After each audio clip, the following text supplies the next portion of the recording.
നമസ്കാരം. ന്യൂസ് 18 പൊതുവേദിയിലേക്ക് സ്വാഗതം. ഇന്ത്യയിലാകെ 3 സംസ്ഥാനങ്ങളിലെ കോൺഗ്രസ് മുഖ്യമന്ത്രിമാരുള്ളൂ: കർണാടക, തെലങ്കാന, ഹിമാചൽ പ്രദേശ്. അതിൽ ഏറ്റവും വലിയ സംസ്ഥാനം കർണാടകയാണ്. ഒരു കാലത്ത് ഇന്ത്യയിലെ ഭൂരിപക്ഷം സംസ്ഥാനങ്ങളിലെയും മുഖ്യമന്ത്രിമാരുടെ പാർട്ടി കോൺഗ്രസ് ആയിരുന്നു. അതാണിപ്പോൾ മെലിഞ്ഞ് തൊഴുത്തിൽ കെട്ടാൻ പരുവത്തിൽ എത്തിയത്. അതിൽ ഒരു സംസ്ഥാനത്ത് മുഖ്യമന്ത്രി തർക്കമുണ്ടായാൽ അത് പരിഹരിക്കാൻ കഴിയില്ലെങ്കിൽ പിന്നെ എന്തിനാണ് ഈ പാർട്ടിക്ക് ഒരു ഹൈക്കമാൻഡ്? തർക്കം വന്നാൽ ഇടപെടാതെ മാറി നിന്ന് പരമാവധി വഷളാക്കി കുളമാക്കുക എന്ന ശൈലി കോൺഗ്രസിന് പണ്ടേ ഉള്ളതാണ്. ഒടുവിൽ ഹൈക്കമാൻഡ് ഉണർന്ന് നടപടിയെടുക്കുമ്പോഴേക്കും പാർട്ടി പല കഷ്ണങ്ങളായിട്ടുണ്ടാവും.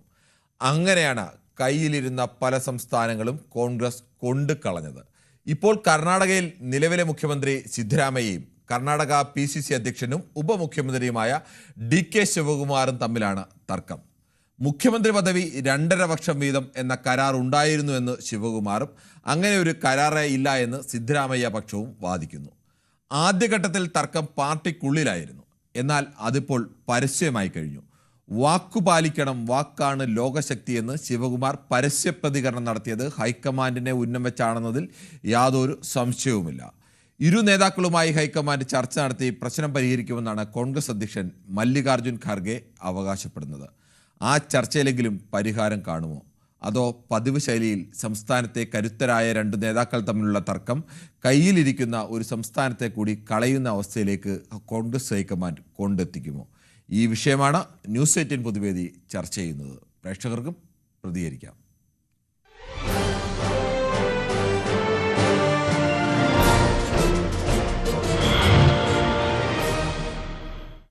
ആദ്യ പ്രേക്ഷകനായ ശ്രീ ശിവദാസനാണ് ബാലരാമപുരത്തു നിന്നും. ശ്രീ ശിവദാസൻ, താങ്കൾക്ക് എന്ത് തോന്നുന്നു? ഈ കർണാടക കോൺഗ്രസിനെ സംബന്ധിച്ച് മിന്നും ജയമൊക്കെ 23-ൽ നേടിയതാണ്.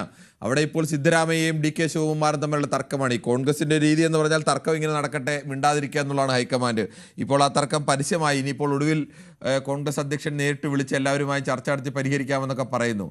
ഈ കയ്യിലിരിക്കുന്നത് ഇത് കൊണ്ടുകളയുന്ന ഒരു രീതി കോൺഗ്രസിന്, അത് കർണാടകയിലും അത്തരത്തിലേക്കൊക്കെ പോകാൻ സാധ്യതയുണ്ടോ? നമസ്കാരം. പറഞ്ഞു സാറ് അതിന്റെ അർത്ഥം പറഞ്ഞു കഴിഞ്ഞു. സത്യമാണ്. കാരണം കൈയുള്ളത് തീർത്ത് കളയും. കാരണം വഷളാക്കി ഇന്ത്യയുടെ എല്ലാ സ്റ്റേറ്റ് നശിപ്പിച്ചു. ഏകദേശം മുഖ്യമന്ത്രിമാർ BJPയിലേക്ക് പോയി. സിദ്ധരാമയ്യ ശിവകുമാർ അടിക്കുകയാണ്. ഒരു കാരണവശാലും ഇപ്പൊ ഇരിക്കുന്ന സിദ്ധരാമയ്യ മാറി കൊടുക്കുകയില്ല, ശിവകുമാറിന് കൊടുക്കുകയില്ല. അങ്ങനെ എന്ത് ചെയ്യും? അവിടെ ഇതിന്റെ കംപ്ലീറ്റ് വളം ചേർന്നത് BJP എന്നൊരു രാഷ്ട്രീയ പാർട്ടിയാണ്. നമുക്കെല്ലാവർക്കും അറിയാം BJP രാഷ്ട്രീയ തന്ത്രമാണിത്.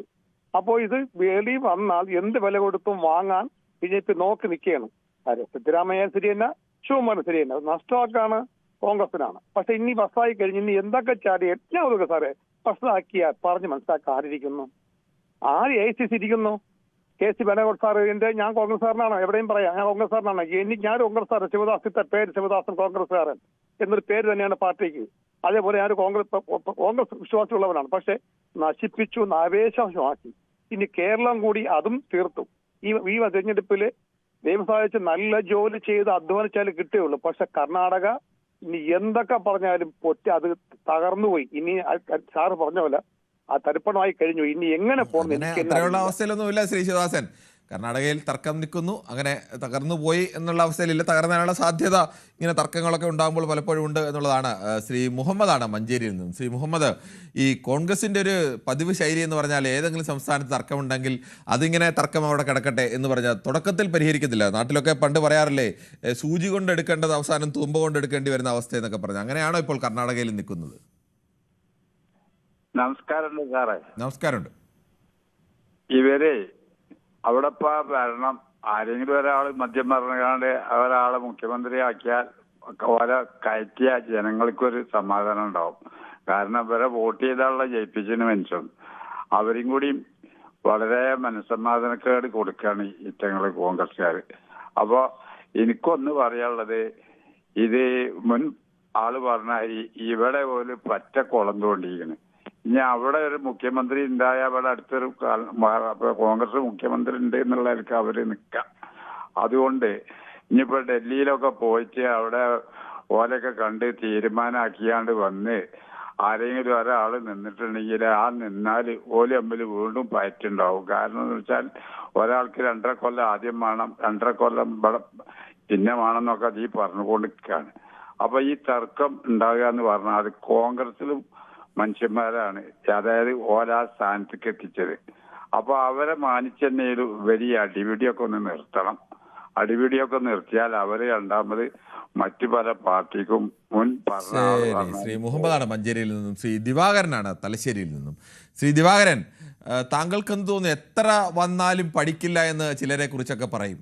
ഈ ചെറിയ തർക്കമായിരിക്കും ഒരു സംസ്ഥാനത്തുണ്ടാവുക, ആ തർക്കത്തെ ഇങ്ങനെ വഷളാക്കി അതിന് അവസാനം പാർട്ടിയെ തന്നെ അവിടെ ദുർബലപ്പെടുത്തുന്ന അവസ്ഥയിലേക്ക് കൊണ്ടെത്തിക്കുക എന്നുള്ളത് ഹൈക്കമാൻഡിൻ്റെ ഒരു പൊതു രീതിയാണ്. തുടർന്ന് വരുന്ന പല സംസ്ഥാനങ്ങളിലും അങ്ങനെ ഉണ്ടായിട്ടുണ്ട്. ഈ കർണാടകയിലും അങ്ങനെ പോവുകയാണോ? സാറേ, അതായത് ഉണല് പൊട്ടി കുരുവാക്കുക. അതായത് പ്രാഥമിക ഘട്ടത്തിൽ ശരിയാക്കി കണ്ട സംഗതികൾ ഇവർ നീട്ടി അതുപോലെ കേരള സാഹിത്യത്തിക ഇപ്പം തന്നെ കേരളത്തിൽ 10 കൊല്ലം കാത്തു നിന്നിട്ട് ഇപ്പം കാണുന്നില്ല രാഹുൽ മാങ്കൂട്ടത്തിന്റെ പ്രശ്നങ്ങൾ. എന്നിട്ട് ഇതിൽ തന്നെയുള്ള സ്ത്രീകൾ തന്നെ പ്രതിഷേധിക്കുന്നു. എന്നിട്ട് പ്രായം തെറ്റി ആരല്ലോ പറയുന്നുണ്ട്. ഞാനും കളവൻ തന്നെയാ. പക്ഷെ കോൺഗ്രസിനെ നിലനിർത്തുന്ന 10 കൊല്ലം ഇവർ പിന്നെ ആനക്കൊട്ടത്തെ കാത്തുന്ന പോലെ ഒരു സ്ഥാനം കിട്ടുകയും കളിക്കുന്നില്ല. എന്നിട്ട് പിന്നെ പഠിച്ചാലും പഠിക്കുന്നില്ല. അതായത് ശക്തമായിട്ട് ഇന്ത്യക്ക് സ്വാതന്ത്ര്യം കിട്ടിയ മഹാത്മാഗാന്ധി, പണ്ഡിറ്റ് ജവഹർലാൽ നെഹ്റു, ശ്രീമതി ധീരവനിത ശ്രീമതി ഇന്ദിരാഗാന്ധിന്റെ ഒരു ദീർഘകാലത്തെ ഒരു പിന്നെ ഭരണം നടത്തിയൊക്കെ ഇന്ത്യനെ പടുത്തുയർത്തിയതല്ലേ. എന്നിട്ട് അത് പഠിച്ചിട്ടും പഠിക്കുന്നില്ല. പിന്നെ ഇന്നലത്തെ സാറേ ശബരിമലേന്റെ അതായത് ഏത് ഇതായാലും തന്ത്രിയായാലും മന്ത്രിയായാലും അപ്പോൾ കട്ടായി പോയിട്ടാ.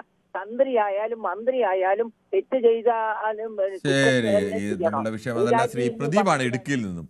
ശ്രീ പ്രദീപ്, താങ്കൾക്ക് എന്ത് തോന്നുന്നു, ഈ ഒരു സംസ്ഥാനത്ത്, അതും കോൺഗ്രസിനെ സംബന്ധിച്ചിടത്തോളം ഇപ്പോൾ ഇന്ത്യയിലെ ഏറ്റവും കോൺഗ്രസ് ഭരിക്കുന്ന സംസ്ഥാനങ്ങളിൽ ഏറ്റവും വലുത് കർണാടകയാണ്, അവർക്ക് ഏറ്റവും ശക്തിയുള്ള നല്ല വിജയമൊക്കെയാണ് അവിടെ നേടിയത്. അങ്ങനെ ഒരു സംസ്ഥാനത്തെ ഭരണത്തെ പോലും പ്രതിസന്ധിയിലാക്കുന്ന തരത്തിൽ മുഖ്യമന്ത്രിയും ഉപമുഖ്യമന്ത്രിയും തമ്മിലുള്ള തർക്കം നിൽക്കുകയാണ്. അത് പരിഹരിക്കാനുള്ള ശ്രമം ഇനി പരിഹരിക്കുമെന്നാണ് പറയുന്നത്. അത് പരസ്യമാവുന്ന അവസ്ഥ വരെ നീട്ടിക്കൊണ്ടു പോകേണ്ട ഒരു കാര്യം ഉണ്ടായിരുന്നു. ശ്രീ പ്രദീപിൻ്റെ ടെലിഫോൺ ബന്ധത്തിൽ ചില തടസ്സങ്ങളുണ്ടെന്ന് തോന്നുന്നു. നമുക്ക് എന്തായാലും വളരെ വേഗത്തിൽ ചില യൂട്യൂബ് കമൻറ്റുകൾ കൂടി ഒന്ന് വായിച്ചു പോകേണ്ടതുണ്ട്. യൂട്യൂബിൽ നിന്ന് നമസ്കാരം കിരൺ, സുഖമാണോ എന്ന് ചോദിക്കുന്നു ഷിജു കിരിയത്താണ് പതിവ് പോലെ ആദ്യ കമൻറ്റ് ഇട്ടിരിക്കുന്നത്. ഹിമാചൽ, തെലങ്കാന, കർണാടക ഇലക്ഷൻ കഴിഞ്ഞാൽ കോൺഗ്രസ് തീർന്നു, കോൺഗ്രസ് മുക്ത ഭാരതം പൂർണ്ണമെന്നൊക്കെ പ്രമോദ് നാണു പറയുന്നു. എനിക്ക് തോന്നുന്നു പ്രമോദ് നാണു BJP കാരനാണെന്ന് തോന്നുന്നു. അങ്ങനെ ഒരു പാർട്ടിയെ തന്നെ തീർത്ത് കഴിഞ്ഞ് കോൺഗ്രസ് മുക്ത ഭാരതം എന്നൊക്കെ പറയണമെങ്കിൽ അങ്ങനെയായിരിക്കും, അല്ലാത്ത ആളുകൾ അങ്ങനെ പറയില്ലല്ലോ. നമസ്കാരം സാർ, ശിവദാസൻ പറഞ്ഞത് നേരത്തെ കോൺഗ്രസ് ആയിരുന്നു, ഇപ്പോൾ കമ്മ്യൂണിസ്റ്റ് ആണെന്നാണ് പറഞ്ഞത്. അത് എനിക്കറിയില്ല ശ്രീ ജയകുമാർ, ഇപ്പോൾ ഏത് പാർട്ടിയാണ് എന്നുള്ളതൊക്കെ ഓരോരുത്തർ പറയുന്നതനുസരിച്ച് നമുക്ക് പറയാനേ കഴിയൂ. ഒരാൾ മുമ്പ് കോൺഗ്രസ്സുകാരനായിരുന്നോ CPM കാരനാണെന്നൊക്കെ അവകാശപ്പെടുന്ന ആളുകളൊക്കെ ഉണ്ട്. നമുക്കതിപ്പോൾ ചെക്ക് ചെയ്തിട്ടൊന്നും അല്ല. അപ്പോൾ നമുക്കങ്ങനെ പോയി ഒരാൾ വിളിച്ച് പറയുന്ന ആൾ നേരത്തെ അതായിരുന്നോ ശരിയാണോ എന്ന് പറഞ്ഞാൽ നമ്മളതൊരു വിശ്വാസത്തിന് ഓർത്ത് പോകുന്നു, അത്രയേ ഉള്ളൂ. എന്തായാലും ആ നാട്ടുകാരൊക്കെ കേൾക്കുമല്ലോ, അവർക്കൊക്കെ അറിയാമല്ലോ ഇത് ഇയാൾ പറയുന്നത് കള്ളമാണോ ശരിയാണോ എന്നുള്ളതൊക്കെ. എന്തായാലും നമുക്ക് മറ്റൊരാൾ കൂടിയുണ്ട്. ഗോളാന്തര യാത്ര പറയുന്നു. നമസ്കാരം ജയൻ, കോൺഗ്രസിൽ തമ്മിലടി തന്നെയാണ് എല്ലാ സംസ്ഥാനങ്ങളിലും എന്ന് ഗൗതം M പറയുന്നു. ഷിജു കിരിയത്ത് പറയുന്നു nothing happen, Shivakumar know the game എന്ന് പറയുന്നു. Nothing will happen, Shivakumar know the game എന്ന് പറയുന്നു. എന്തായാലും ശിവകുമാർ അങ്ങനെ ഗെയിമൊക്കെ അറിയുന്ന ആളാണ്. ഒരു തരത്തിൽ ശിവകുമാർ കരുത്തനായ ഒരു നേതാവാണ്. അവിടുത്തെ കർണാടക PCC ഒക്കെ നയിക്കാൻ BJP പലതരത്തിൽ ശിവകുമാറിന് നേരെ പല അന്വേഷണ ഏജൻസികൾ കേസുമായി നിൽക്കുകയും ശിവകുമാറിനെ അറസ്റ്റ് ചെയ്യുകയും അങ്ങനെ പലതരത്തിൽ പൂട്ടാൻ വേണ്ടിയുള്ള ശ്രമങ്ങളൊക്കെ നടത്തുമ്പോൾ അതിനെയൊക്കെ ധീരമായി നേരിട്ടുകൊണ്ട് തന്നെ പലരും പാർട്ടി മാറുമ്പോൾ പാർട്ടി മാറാതെ കോൺഗ്രസിൽ തന്നെ നേരിട്ട ആളൊക്കെയാണ് ശിവകുമാർ. പക്ഷേ അവിടെ കൂടുതൽ കോൺഗ്രസിനെ സംബന്ധിച്ച് ജനകീയനായ നേതാവും കൂടുതൽ ജനവിഭാഗങ്ങളുടെയൊക്കെ പിന്തുണയൊക്കെയുള്ള ആൾ സിദ്ധരാമയ്യാണ്. ഇത് രണ്ടുപേരെയും കൂട്ടിയോജിപ്പിച്ച് പോകുക എന്ന വെല്ലുവിളിയിൽ തന്നെയാണ് കോൺഗ്രസ് കർണാടകയിൽ നിൽക്കുന്നത്. ശ്രീ ദാസനാണ് കണ്ണൂരിൽ നിന്നും. ശ്രീ ദാസൻ, താങ്കൾക്ക് എന്ത് തോന്നുന്നു, ഈ കോൺഗ്രസ്സുകാരിങ്ങനെ തമ്മിലടിക്കാൻ തുടങ്ങിയാൽ അവരുടെ ഉള്ള കയ്യിലിരുന്ന സ്ഥലങ്ങൾ കൂടി അവർ ഇല്ലാതെയാക്കുന്ന അല്ലെങ്കിൽ അവരുടെ ദുർബലമാക്കുന്ന ഒരു അവസ്ഥയിലേക്ക് നീങ്ങില്ലേ? അല്ല, ഈ ദേവഗൗരിയും മോനും അസംബ്ലി ഇലക്ഷന് മുമ്പായിട്ട് NDAയുടെ കൂടെ കൂടിയിട്ടെങ്കിൽ ഈ അവസ്ഥ ഉണ്ടാവില്ലായിരുന്നു. അവർ BJP വരുമായിരുന്നു. പക്ഷെ ഇതൊക്കെ നോക്കോ, ഈ ശിവകുമാർ 3-2 ഭൂരിപക്ഷം ഉണ്ടെങ്കിൽ അവരെയും കൂട്ടിയിട്ട് പോട്ടെ, സാധാരണ കൂടെ പറഞ്ഞല്ലോ നിങ്ങൾ തരാൻ തയ്യാറാണ്. ഈ കോൺഗ്രസിന്റെ അവസ്ഥ ഇങ്ങനെ ബാബു, ഇവരൊരിക്കലും നന്നാവില്ല.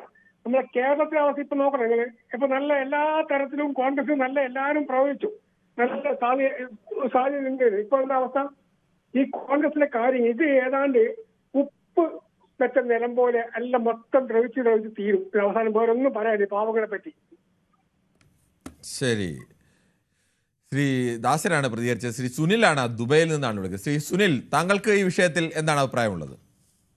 എന്റെ അഭിപ്രായത്തിൽ ഡി കെക്ക് അവസരം കൊടുക്കുക വേണ്ടത്. കാരണം ഡി കെ എന്ന് പറഞ്ഞു കഴിഞ്ഞാൽ ഈ പാർട്ടിയിൽ ഗ്രൗണ്ട് ലെവലിൽ നിന്ന് വന്ന ആളാണ്. മറ്റേ പുള്ളി പുള്ളിയുടെ പാർട്ടിയിൽ നിന്ന് ജെ ഡി നിന്ന് വന്ന ആളാണ്. മറ്റേ പാർട്ടിയിൽ നിന്ന് വന്നതല്ലേ പുള്ളി, അതിൽ നിന്ന് വന്നാണ് ഇവിടെ ലീഡർ ആയത്. അത് മാത്രമല്ല, ഡി കെയുടെ സമ്പാദ്യവും എല്ലാം ഈ കഴിഞ്ഞ ഇലക്ഷനെ ഇറക്കിയിട്ടുണ്ട്. മാക്സിമം ഡി കെ ആണ് ബി ജെ പിയുടെ പല കാൻഡിഡേറ്റ്സിനെയും പൊളിച്ചിപ്പുറത്ത് കൊണ്ടുവന്നത് എടുത്തത് എല്ലാം ശിവകുമാറാണ്. അത് മാത്രമല്ല, ശിവകുമാർ ചെയ്ത് നമുക്ക് ഓർമ്മ ഉണ്ടായിരിക്കും, കഴിഞ്ഞ പ്രാവശ്യം തന്നെ പാർട്ടി പുലർത്തിക്കൊണ്ട് പോയപ്പം ശിവകുമാർ എന്താ ചെയ്തെന്ന് വെച്ച് കഴിഞ്ഞാൽ, ശിവകുമാർ മഹാരാഷ്ട്രയിൽ പോയി ഇവരുടെ കോൺഗ്രസിന്റെ കാൻഡിഡേറ്റ്സിനെ പിടിച്ചോണ്ട് വരാൻ ഓർമ്മയുണ്ടായി. ഇവിടെ പലർക്കും മറന്നു കാണും. അപ്പൊ അയാൾക്കൊരു അവസരം കൊടുക്കരുത്. എന്തിനാ പുള്ളിക്കൂടെ ഒരു അവസരം കൊടുക്കാതിരിക്കുന്നത്?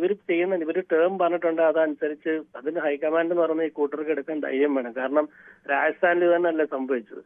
രാജസ്ഥാനില് പൈലറ്റിന് ചാൻസ് കൊടുക്കാന്ന് പറഞ്ഞിട്ട് അവസാനം കൊടുത്തില്ല. പക്ഷെ പൈലറ്റ് അല്ല ശിവകുമാർ എന്നുള്ള കാര്യം പലരും മറന്നു പോകുന്നു. ഡി കെ ശിവകുമാറിന് വേണ്ട സ്ട്രോങ് ഹോൾഡ് ഉണ്ട്. ഡി കെ ശിവകുമാർ അത്ര മോശം നേതാവൊന്നും അല്ല. പാർട്ടി വളരെ ഇങ്ങനെ ആയിക്കഴിഞ്ഞാൽ അത്രയേ ഉള്ളൂ സംഭവിക്കുന്നത്. കാരണം വെച്ചാൽ ഇതിനൊക്കെ എല്ലാം നമ്മള് എല്ലാവരും വാക്കല്ല. എത്ര കാലമായിട്ട് ഇപ്പം മറ്റേ സിദ്ധരാമയ്യ ഇരിക്കുന്നത്, പുള്ളിക്കൊന്ന് മാറിക്കൊടുക്കരുതോ? അവസരം പുള്ളിക്കൂടെ കൊടുക്കരുതോ? ഇതൊക്കെ സിമ്പിൾ കേസല്ലേ. വ്യക്തമാണ്. ശ്രീ സുനിലാണ് ദുബൈയിൽ നിന്നും പ്രതികരിച്ചത്. ശിവകുമാറിന് വേണ്ടി മാറിക്കൊടുക്കണം എന്നുള്ള അഭിപ്രായമാണ് അദ്ദേഹത്തിൻ്റെത്. ശ്രീ രാജനാണ് തിരുവല്ലയിൽ നിന്നും. ശ്രീ രാജൻ, താങ്കൾക്ക് എന്താണ് പറയാനുള്ളത്? ഈ കോൺഗ്രസ് എങ്ങനെ ശിവകുമാറോ സിദ്ധരാമയ്യോ ആരെങ്കിലും മുഖ്യമന്ത്രി ആയിരിക്കുകയോ മാറുകയോ ഒക്കെ ചെയ്തോട്ടെ, പക്ഷെ ആ തർക്കം പാർട്ടിക്കുള്ളിൽ തന്നെ പുറത്തേക്ക് വരുന്നതിന് മുമ്പ് പരിഹരിക്കുക എന്നുള്ള ഉത്തരവാദിത്തം ഈ ഹൈക്കമാൻഡിനില്ലേ? അല്ലെങ്കിൽ പിന്നെ എന്തിനാണ് ഈ ഒരു പാർട്ടിക്ക് ഹൈക്കമാൻഡ് എന്ന് പറഞ്ഞ് കുറച്ച് ആളുകളൊക്കെ വലിയ നേതാക്കളൊക്കെ ഇരിക്കുന്നത്? നമസ്തേ സാർ. നമസ്തേ സാറേ, ഈ കോൺഗ്രസിനകത്ത് ഈ വെള്ളയിട്ട് വെറും എല്ലാവർക്കും ഇപ്പൊ മുഖ്യമന്ത്രിയാവണം, പ്രധാനമന്ത്രിയാവണം, ഈ ഒരു ചിന്തയുള്ളൂ. കോൺഗ്രസിനകത്ത് ഞാൻ കണ്ടുവരുന്ന എല്ലാ സ്റ്റേറ്റിലും ഇത് തന്നെ. ഇപ്പൊ 3 സ്റ്റേറ്റേ ഉള്ളു അവരുടെ കയ്യില്. ഹൈക്കമാൻഡ് എന്ന് പറഞ്ഞാൽ അവര് മോദി ചോറ്, ആദി ചോറ്, ഇത് ചോറ് എന്നും വേണ്ടി നടക്കുക. അവര് ഈ മോദിയെ കുറ്റം പറയുമ്പോൾ ഓർത്ത് നോക്കണം, 60 കോടി ജനങ്ങള് മോദിയെ വിശ്വസിക്കുന്നുണ്ട്. അപ്പൊ അതിനനുസരിച്ച് അവർക്ക് പോകണ്ടായോ? പുതിയ എന്തെങ്കിലും പദ്ധതികൾ കൊണ്ടുവന്ന് ജനങ്ങൾക്ക് ഇഷ്ടപ്പെടുന്ന രീതിയിൽ ഈ മോദി ചോറ എന്ന് പറഞ്ഞു കഴിയുമ്പോൾ എല്ലാ പ്രദേശത്തും ഇരുന്നുണ്ട്. നമ്മുടെ ബീഹാറിൽ തന്നെ നോക്കിയോ, എത്ര സീറ്റാ കൊണ്ടുപോയത്. ഇവര് മോദി ചോറ എന്നും വേണ്ടി നടന്നു. ഇവർക്ക് ഇപ്പം ഈ നമ്മുടെ രാഹുൽ ഗാന്ധിക്ക് ഉപദേശം കൊടുക്കുന്നവരെ മാറ്റണം. അവര് നല്ല ശശി തരൂരിനെ പോലുള്ള നല്ല പ്രഗത്ഭരായിട്ടുള്ള ആൾക്കാരുണ്ട്, അവരെ എല്ലാം പിണക്കി വെച്ചേക്കുക. അവരെ അങ്ങനെയുള്ള ആൾക്കാരെ കൊണ്ട് രാഹുൽ ഗാന്ധിക്ക് ഉപദേശം കൊടുക്കണം. എന്നാലേ ശരിയാവത്തുള്ളൂ. രാഹുൽ ഗാന്ധിക്ക് രാഷ്ട്രീയമൊന്നും അറിയത്തില്ല, അത് നമ്മൾ കണ്ടു കഴിഞ്ഞല്ലോ. ഈ രാഹുൽ ഗാന്ധി പറഞ്ഞാലേ കോൺഗ്രസ്സുകാർ കേൾക്കത്തുള്ളൂ. കോൺഗ്രസിലെ നെഹ്റു ഫാമിലി അത് തന്നെ, ആ ഒരു സിസ്റ്റമാണ് അവിടെ ആ പാർട്ടിയിലുള്ളത്. അപ്പം രാഹുൽ ഗാന്ധിയെ പറഞ്ഞ് മനസ്സിലാക്കുന്നതിനനുസരിച്ചായി രാഹുൽ ഗാന്ധി ചെയ്യുന്നത്. അത് ഇപ്പൊ ചെയ്യുന്ന എല്ലാം വെറും പൊട്ടത്തരങ്ങളാണ്. ആ പൊട്ടത്തരങ്ങൾ കാണിച്ചാൽ ഇത്രയും പ്രഗത്ഭനായ ഒരാളെ ചോറ എന്നൊക്കെ പറഞ്ഞു കഴിഞ്ഞാൽ മറ്റു ജനങ്ങളിൽ ഒന്നും വിട്ടികളല്ലോ, ജനങ്ങൾ കേൾക്കുമല്ലയോ ഇതൊക്കെ. ശരി, താങ്കളുടെ അഭിപ്രായം അങ്ങനെയാണ്. ശ്രീ രാജനാണ് തിരുവല്ലയിൽ നിന്നും പ്രതികരിച്ചത്. മറ്റൊരു പ്രശ്നം കൂടിയുണ്ട്, മഹിയാണ് കിള്ളിപ്പാലത്ത് നിന്നും. ശ്രീ മഹി, താങ്കൾക്ക് എന്ത് തോന്നുന്നു? ഈ കർണാടകയിൽ ഇങ്ങനെ ഒരു പ്രശ്നം ഉണ്ടാകുമ്പോൾ അത് യഥാസമയം ഇടപെട്ട് പുറത്തറിയാതെ പരിഹരിക്കുക എന്നുള്ളതാണല്ലോ ഏത് പാർട്ടിയായാലും ആ പാർട്ടിയുടെ നേതൃത്വത്തിന്റെ ഉത്തരവാദിത്വം. ഈ ഹൈക്കമാൻഡ് ഇവർ പരസ്യപ്രതികരണം നടത്തുന്നവരെ ഇങ്ങനെ കാത്തിരിക്കേണ്ട അവസ്ഥ എന്തുകൊണ്ടാണ് ഇവർക്ക് ഇങ്ങനെ സംഭവിക്കുന്നത്? അല്ല, നമസ്കാരം സാറേ. പിന്നെ ഒരു കാര്യം, ഇവർക്ക് അധികാരം കോൺഗ്രസ് എല്ലാ അധികാരം ആണ്. അതുകൊണ്ട് കോൺഗ്രസ് ഇന്ത്യയിൽ തുടച്ചു മാറ്റണം. ഇന്ത്യക്കകത്ത് കോൺഗ്രസ് കയറാൻ പാടില്ല ഒരിക്കലും. കേരളത്തിലും ഈ ഇടക്കാലത്തൊന്നും നോക്കട്ടെ, കേരളത്തിൽ വരുന്നത് അവിടെ ഇടതുവശം തന്നെ വരും. അത് കോൺഗ്രസിന്റെ നാശകാലമാണ് ഇതോടെ. ഒരു സ്ഥലത്തും പറ്റില്ല. 3 സംസ്ഥാനം കൂടെ എന്തായാലും നമുക്ക് മറ്റൊരു പ്രശ്നത്തിലേക്ക് കൂടി പോകേണ്ടതുണ്ട്. ശ്രീ ബാലകൃഷ്ണനാണ് വടകരയിൽ നിന്നും. ശ്രീ ബാലകൃഷ്ണൻ, 2023 BJPയെ പരാജയപ്പെടുത്തി മിന്നുന്ന ജയം നേടിയതാണ് കർണാടകയിൽ കോൺഗ്രസ്. അവിടെ ഇപ്പോൾ മുഖ്യമന്ത്രി സ്ഥാനത്തെ ചൊല്ലിയുള്ള തർക്കമാണ്. എന്താണ് താങ്കൾക്ക് അതേക്കുറിച്ച് പറയാനുള്ളത്? സാർ നമസ്കാരം. നമസ്കാരം. ഹൈക്കമാൻഡ് എന്ന് പറഞ്ഞ ഒരു ഊതി വീർപ്പിച്ച ബലൂണാണെന്ന് സിദ്ധരാമയ്യക്കും DK ശിവകുമാറിനും വ്യക്തമായിട്ട് അറിയാം. അതുകൊണ്ടാണ് അവർ ഈ കുടില കുത്തി കളി കളിക്കുന്നത്. അല്ലെങ്കിൽ അവർക്ക് ധൈര്യം ഉണ്ടാവില്ല. ഇപ്പം PCC കമ്മിറ്റിയിൽ ആകെ ഹൈക്കമാൻഡ് ഉണ്ടെന്ന് ഭയപ്പെടുന്ന ഒരു കമ്മിറ്റി കേരളത്തിൽ മാത്രമേ ഉള്ളൂ. ബാക്കി എല്ലാ സ്റ്റേറ്റിലുള്ളവർക്കും നോർത്ത് ഇന്ത്യയിലുള്ള എല്ലാവർക്കും അറിയാം ഈ ഹൈക്കമാൻഡ് എന്ന് പറഞ്ഞ ഒരു ഊതി വീർപ്പിച്ച ബലൂണാണ്. അല്ലാതെ ഒന്നും ചെയ്യാൻ പറ്റത്തില്ല. ഈ DK ശിവകുമാറുള്ള കളിയുടെ അഭ്യാസത്തിന്റെ ആളാ. അദ്ദേഹത്തിന് അറിയാം ഹൈക്കമാൻഡിന് ഒരിക്കലും ഭയപ്പെടുത്താനാവൂല എന്ന്. അതല്ല ശശി തരൂർ അതിന്റെ ഒരു ഭാഗമാണ്. ശശി തരൂരിനും അറിയാം ഇതൊന്നുമല്ല, ഇവരെ കൊണ്ട് കൂട്ടിയാൽ കൂടില്ല, ഇവരൊന്നും കളിക്കത്തില്ല എന്ന്. കാരണം ഹൈക്കമാൻഡ് എന്ന് പറഞ്ഞ സംഗതി ഊതി വീർപ്പിച്ച ബലൂണാണ് ഇന്ത്യയിൽ നിന്ന്. അതല്ലാതെ ഇപ്പൊ ഒരു വിശ്വസിക്കുന്നുണ്ട് കേരളത്തിലെ ഒരു കമ്മിറ്റി മാത്രമാണ് ഹൈക്കമാൻഡ് എന്നുള്ളൊരു ഭയം അല്പമെങ്കിലുള്ളൂ. ബാക്കി ഒരു PCC കമ്മിറ്റിക്കും അങ്ങനെ ഒരു ധാരണയില്ല, അവരുടെ വിശ്വസിക്കുന്നില്ല, അവരുടെ ഭയപ്പെടുകയില്ല. അവരെ തോന്നിയാൽ കളിച്ചോണ്ടിരിക്കും. ശരി, താങ്കളുടെ അഭിപ്രായം വ്യക്തമാണ്. ശ്രീ ദാസനാണ് വർക്കലയിൽ നിന്നാണ് വിളിക്കുന്നത്. ശ്രീ ദാസൻ, താങ്കൾ എങ്ങനെയാണ് കാണുന്നത്? ഈ യഥാസമയം പരിഹരിക്കാൻ കഴിയാത്തത് കൊണ്ട് പ്രശ്നങ്ങൾ വഷളായി കയ്യിലിരുന്ന സംസ്ഥാനങ്ങൾ ഒന്നൊന്നായി നഷ്ടപ്പെട്ടുകൊണ്ട് പോകുന്ന ഒരു പാർട്ടി, ആ പാർട്ടി ഇപ്പോൾ കയ്യിലിരിക്കുന്ന ഏറ്റവും പ്രധാനപ്പെട്ട സംസ്ഥാനമായ കർണാടകയിലും അവിടെ ഒരു പ്രശ്നമുണ്ടായിട്ട് പരിഹരിക്കാതെ മാറി നിൽക്കുന്നെങ്കിൽ പിന്നെ ഈ ഹൈക്കമാൻഡിന് എന്താണ് ജോലി? ശ്രീ ദാസൻ പറഞ്ഞോളൂ. പറഞ്ഞോ പറഞ്ഞോ. DK ശിവകുമാർ എന്നെ മുഖ്യമന്ത്രിയാവും. അതൊക്കെ ഹൈക്കമാൻഡ് തീരുമാനിക്കുന്നതല്ലേ. DK ശിവകുമാർ എന്നെ ശരി, മുഖ്യമന്ത്രിയാവും. ഓക്കെ. ശ്രീ മണിയമ്മയാണ് തിരുവല്ലയിൽ നിന്നും. ശ്രീ മണിയമ്മ, താങ്കൾക്ക് എന്ത് തോന്നുന്നു? ഈ ആളുകളൊക്കെ നാട്ടിൽ പറയാറുണ്ട് പുണ്ണ് കുത്തി കുത്തി വഷളാക്കുക എന്ന് പറയുന്ന പോലെ ഈ ചെറിയൊരു വിഷയം ഉണ്ടാകുമ്പോൾ തന്നെ ഇവർക്ക് നേരത്തെ അറിയാവുന്നതാണ് ഈ രണ്ടുപേർ തമ്മിൽ മുഖ്യമന്ത്രി സ്ഥാനത്തെ ചൊല്ലി തർക്കമുണ്ട് എന്നുള്ളതും അവകാശവാദവും ഒക്കെ. അപ്പോൾ അത് മാന്യമായി പുറത്തറിയാതെ പരിഹരിക്കുക, അതിനൊരു തീരുമാനം ഉണ്ടാക്കുക എന്നുള്ളതല്ലേ ചെയ്യേണ്ടത്? അത് ചെയ്യാതെ ഇങ്ങനെ നീട്ടിക്കൊണ്ടു പോകുന്നത് ആ പാർട്ടിക്ക് എങ്ങനെയെങ്കിലും ഗുണമാകുമോ? പിന്നെ വേറൊരു ആവശ്യം കൂടെ ഉണ്ട് പറയാനേ. ഹലോ, കേട്ടില്ല, പറഞ്ഞോളൂ. വേറൊരു ആവശ്യം കൂടെ ഉണ്ട് എനിക്ക് പറയാൻ. പിന്നെ ഞാൻ ഒരു വീട്ടമ്മയാണ്, രോഗിയായ ഒരു അമ്മയാണ്. ശരി, ഹലോ പറഞ്ഞോളൂ. ഹലോ, ഞാനൊരു രോഗിയായ ഒരു അമ്മയാണ്. ഞാനൊരു ഭാര്യയും ഭർത്താവും കൂടെ ഇവിടെ ജീവിക്കുന്നത്. 2 പെമ്മക്കളുണ്ട്, 2 പേരും 2 വഴിയാണ്. ഞങ്ങൾക്ക് ജീവിക്കാൻ ബുദ്ധിമുട്ടുണ്ട്. ഞാനൊരു അപേക്ഷയ്ക്ക് വേണ്ടിയാണ് സാറിനെ വിളിക്കുന്നത്. പിന്നെ ശ്രീമതി മണിയമ്മ, അങ്ങനെ നമുക്ക് ഇത്തരം കാര്യങ്ങളിൽ നിങ്ങൾ അവിടുത്തെ ചുമതലയുള്ള ആളുകളുമായി പഞ്ചായത്തുമായും അവിടുത്തെ ഇപ്പോൾ ഇലക്ഷനൊക്കെ അല്ലേ, അതുകൊണ്ട് സ്വാഭാവികമായും ഇവരൊക്കെ അക്കാര്യത്തിൽ ഇടപെടൽ നടത്തും. സർക്കാരിന്റെ കയ്യിൽ നിന്നുള്ള പെൻഷൻ അടക്കമുള്ള സഹായങ്ങൾ അതൊക്കെ കിട്ടുന്നില്ലേ? ഇല്ല സാറേ, എനിക്ക് എൻജിയോഗ്രാഫി ചെയ്തപ്പോഴത്തേന് 2 ലക്ഷം രൂപയുടെ അടുത്തായിട്ട് ഞാൻ മുഖ്യമന്ത്രിക്ക് എഴുതിയിട്ട് എനിക്ക് അയാൾ അയച്ചു 5000 രൂപ. ഇപ്പൊ പിന്നെ എന്നോട് പറഞ്ഞു, ഓരോരുത്തർ എന്നോട് പറഞ്ഞു ഒരു കാര്യം ചെയ്യ്, സാറിനോട് പറഞ്ഞാലോ നമുക്ക് മോഹൻലാലിന്റെയോ മമ്മൂട്ടിയോ ആരുടെയോ ഒരു നമ്പർ തന്നാൽ മതി എനിക്ക് സാറ്. ശരി മണിയമ്മ, അങ്ങനെ നമുക്ക് ഈ ഇത്തരം ആളുകളുടെ നമ്പർ അങ്ങനെ നമ്മൾ കൊടുക്കുക എന്ന് പറയുന്നതിനകത്തൊരു അനൗചിത്യമുണ്ട്. താങ്കൾക്ക് അങ്ങനെ പ്രയാസമുണ്ട്, അത്തരം ജീവിതാവസ്ഥയിൽ നിൽക്കുകയാണെങ്കിൽ ജനപ്രതിനിധികളുമായി ബന്ധപ്പെടുക. അങ്ങനെ ആരെങ്കിലും സഹായിക്കുന്ന ആളുകളുണ്ടെങ്കിൽ അത് നമുക്ക് പറയാം. നമുക്ക് തൽക്കാലം സാറേ ആരുടെയെങ്കിലും ഉണ്ടെങ്കിൽ തന്നാൽ മതി. സാറ് തന്നെന്ന് ഞാൻ പറയത്തില്ല. ഇല്ല, അത് മണിയമ്മ, അത് നമ്മൾ അങ്ങനെ ഒരു ചാനൽ എന്നിരിക്കും നമ്മൾ അങ്ങനെ ഇന്നാൾ നമ്പർ തന്ന് എവിടെ പോയി തിരക്കുക എന്ന് പറയുന്നത് നമ്മളായി ചെയ്യുന്നത് ശരിയല്ല. അങ്ങനെയല്ല, താങ്കൾക്ക് അർഹമായി സഹായം കിട്ടേണ്ടതാണെങ്കിൽ നമുക്ക് അത്തരം സംവിധാനങ്ങൾ സർക്കാർ വഴി തന്നെ അപേക്ഷ കൊടുക്കാനും സംവിധാനം കിട്ടാനും ഒക്കെയുള്ള ചികിത്സയ്ക്കൊക്കെയുള്ള പണം കിട്ടാനും ഒക്കെയുള്ള സംവിധാനങ്ങളുണ്ട്. ആ കാര്യങ്ങളിലൂടെ നമുക്ക് ചെയ്യാൻ സഹായിക്കാം. ഇച്ചിരി പെൻഷൻ കിട്ടുന്നതെന്ന് പറയാം, അല്ലാതെ ഒരു സഹായവും നമുക്കില്ല. ശരി, 2 രോഗികളാ. ഞാൻ ഹാർട്ട് പേഷ്യന്റും ആ പുള്ളിക്കാരൻ തളർന്നതുവാ. ഓക്കെ, ഞങ്ങൾക്ക് ചികിത്സയ്ക്കുള്ള ചെലവിനുള്ള പൈസയും സർക്കാരിൽ നിന്ന് കിട്ടില്ലേ? ഇല്ല സാറേ, നമുക്ക് കിട്ടുന്ന കിട്ടുന്നത് ഈ പെൻഷനാണ് കിട്ടുന്നത്. ശരി, ഓക്കെ. എന്തായാലും നമുക്ക് അതിനുള്ള കാര്യങ്ങൾ കൂടി താങ്കൾ പറഞ്ഞാൽ മതി. അതിൻ്റെ ഏതൊക്കെയാണ് സർക്കാരിൽ നിന്ന് കിട്ടാനുള്ളതിൻ്റെ പദ്ധതികളും കാര്യങ്ങളും കൂടി വിശദീകരിച്ചു തരാം. എന്തായാലും അങ്ങനെയൊക്കെ പൈസ കിട്ടാനുള്ള സംവിധാനമുണ്ട്. നമ്മുടെ സർക്കാർ അങ്ങനെ സംവിധാനം ഏർപ്പെടുത്തിയിട്ടുണ്ട്, ആരോഗ്യ രക്ഷയ്ക്കൊക്കെ. ശരി ശ്രീമണിയമ്മ, നമുക്ക് മറ്റൊരു പ്രശ്നത്തിലേക്ക് പോകേണ്ടതുണ്ട്. ശ്രീ ശരത്താണ് ബാലരാമപുരത്ത് നിന്നും. ശ്രീ ശരത്ത്, താങ്കൾക്ക് എന്താണ് തോന്നുന്നത്? ഈ ഒരു സംസ്ഥാനത്ത്, അതും ശക്തിയുള്ള സംസ്ഥാനത്ത് ഇങ്ങനെ ഒരു പ്രശ്നം ഉണ്ടാകുമ്പോൾ അത് പരിഹരിക്കാൻ ഉത്തരവാദപ്പെട്ടവർ അതൊന്നും പരിഹരിക്കാതെ നിൽക്കുന്നത് ശരിയാണോ?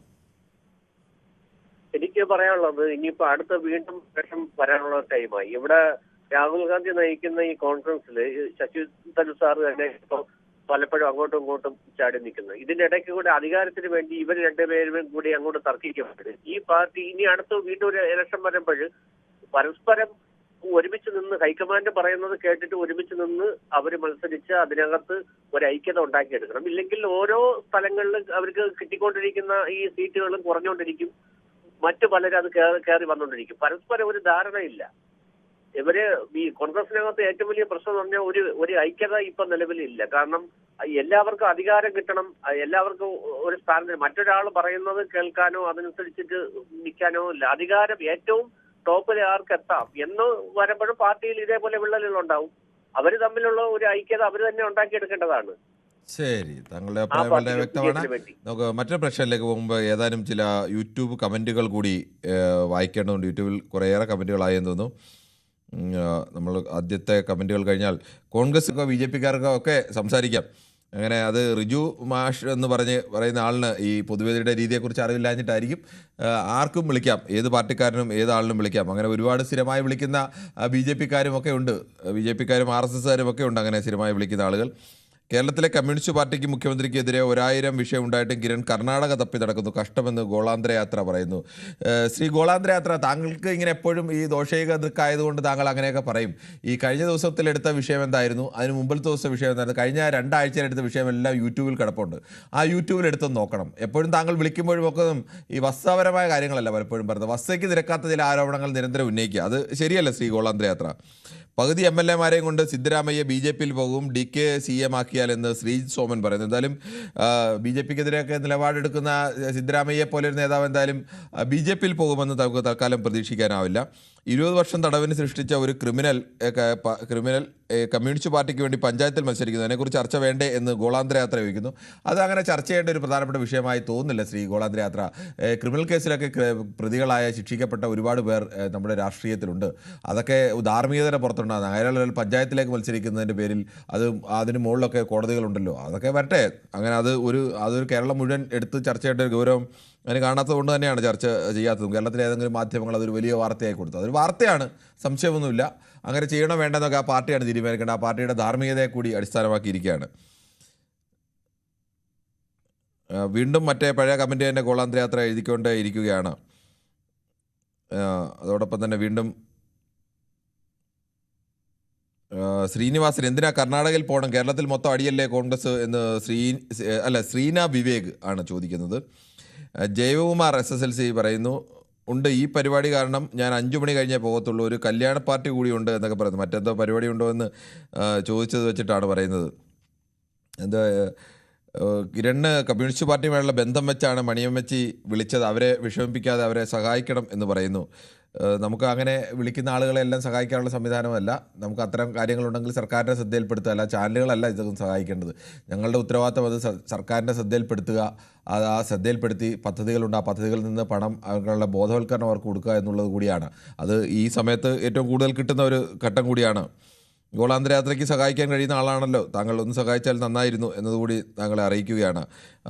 സദാശിവൻ നായർ പറയുന്നു, കോൺഗ്രസ് നന്നാവണമെങ്കിൽ പാർട്ടിയെ അമ്മ, മോൻ, മോള് എന്നിവരിൽ നിന്ന് രക്ഷപ്പെടുത്തി KC വേണുഗോപാലിനെ ഡൽഹിയിൽ നിന്ന് മാറ്റണം, പാർട്ടി സംവിധാനം ശക്തിപ്പെടുത്തി ഹൈക്കമാൻഡ് എന്ന പേരെടുത്ത് കളയണമെന്ന് പറയുന്നു. ഗോളാന്തര യാത്ര എന്ന് പറയുന്ന ഐഡിയയിലുള്ളയാൾ അത് പോട്ടെ, അത് മോശപ്പെട്ട രീതിയിൽ പറഞ്ഞിരിക്കുകയാണ്. എന്തായാലും അത് വായിക്കുന്നില്ല. സ്വർണം കട്ടത് അതിദാരിദ്ര്യം മാറ്റി തീർന്നു പോയി എന്നൊക്കെ പറയുന്നു. കാസർഗോഡ്, എന്തായാലും അത് പോട്ടെ. ശ്രീ ഹാരിസാണ് കോട്ടയത്ത് നിന്ന്. ശ്രീ ഹാരിസ്, താങ്കൾക്ക് എന്ത് തോന്നുന്നു, ഒരു നേതൃത്വത്തിൻ്റെ ഉത്തരവാദിത്വം എന്ന് പറയുന്നത് പ്രശ്നങ്ങൾ ഉണ്ടാവുന്നത് മുൻകൂട്ടി കണ്ട് അതിന് പരിഹാരം കാണുക, അങ്ങനെയാണ് ഒരു മികച്ച നേതൃത്വം എന്ന് പറയുന്നത്. മിനിമം പ്രശ്നം വന്നാലെങ്കിലും പരിഹരിക്കണം. ഇത് പ്രശ്നം വന്നത് വഷളായി അതിൻ്റെ അറ്റത്തെത്തിയാലും പരിഹരിക്കാത്ത രീതി കോൺഗ്രസ് ഹൈക്കമാൻഡ് എല്ലായിടത്തും തുടരുന്നു, ഇപ്പോൾ കർണാടകയിലും തുടരുന്നു. എന്താണ് താങ്കൾക്ക് പറയാനുള്ളത്? ശ്രീ ഹാരിസ് പറഞ്ഞോളൂ. സാറേ, ഇത് 400-450 സീറ്റ് നേടി കോൺഗ്രസിന്റെ ഭരിച്ചുകൊണ്ടിരുന്നതാണ് കാലങ്ങളായിട്ട്. അപ്പൊ ഈ നേതാക്കളാണ് നമ്മുടെ ഈ കോൺഗ്രസിനെ നശിപ്പിച്ചത്, അണികളല്ല. അണികളെ വിഡ്ഢിയാക്കുന്ന ഒരു രീതിയാണ് ഈ നേതാക്കൾ ഇന്ത്യ രാജ്യത്ത് മൊത്തം കാണിച്ചുകൊണ്ടിരിക്കുന്നത്. ശരി, ശ്രീ KG കുമാറാണ്, അദ്ദേഹം എവിടുന്നാണ്?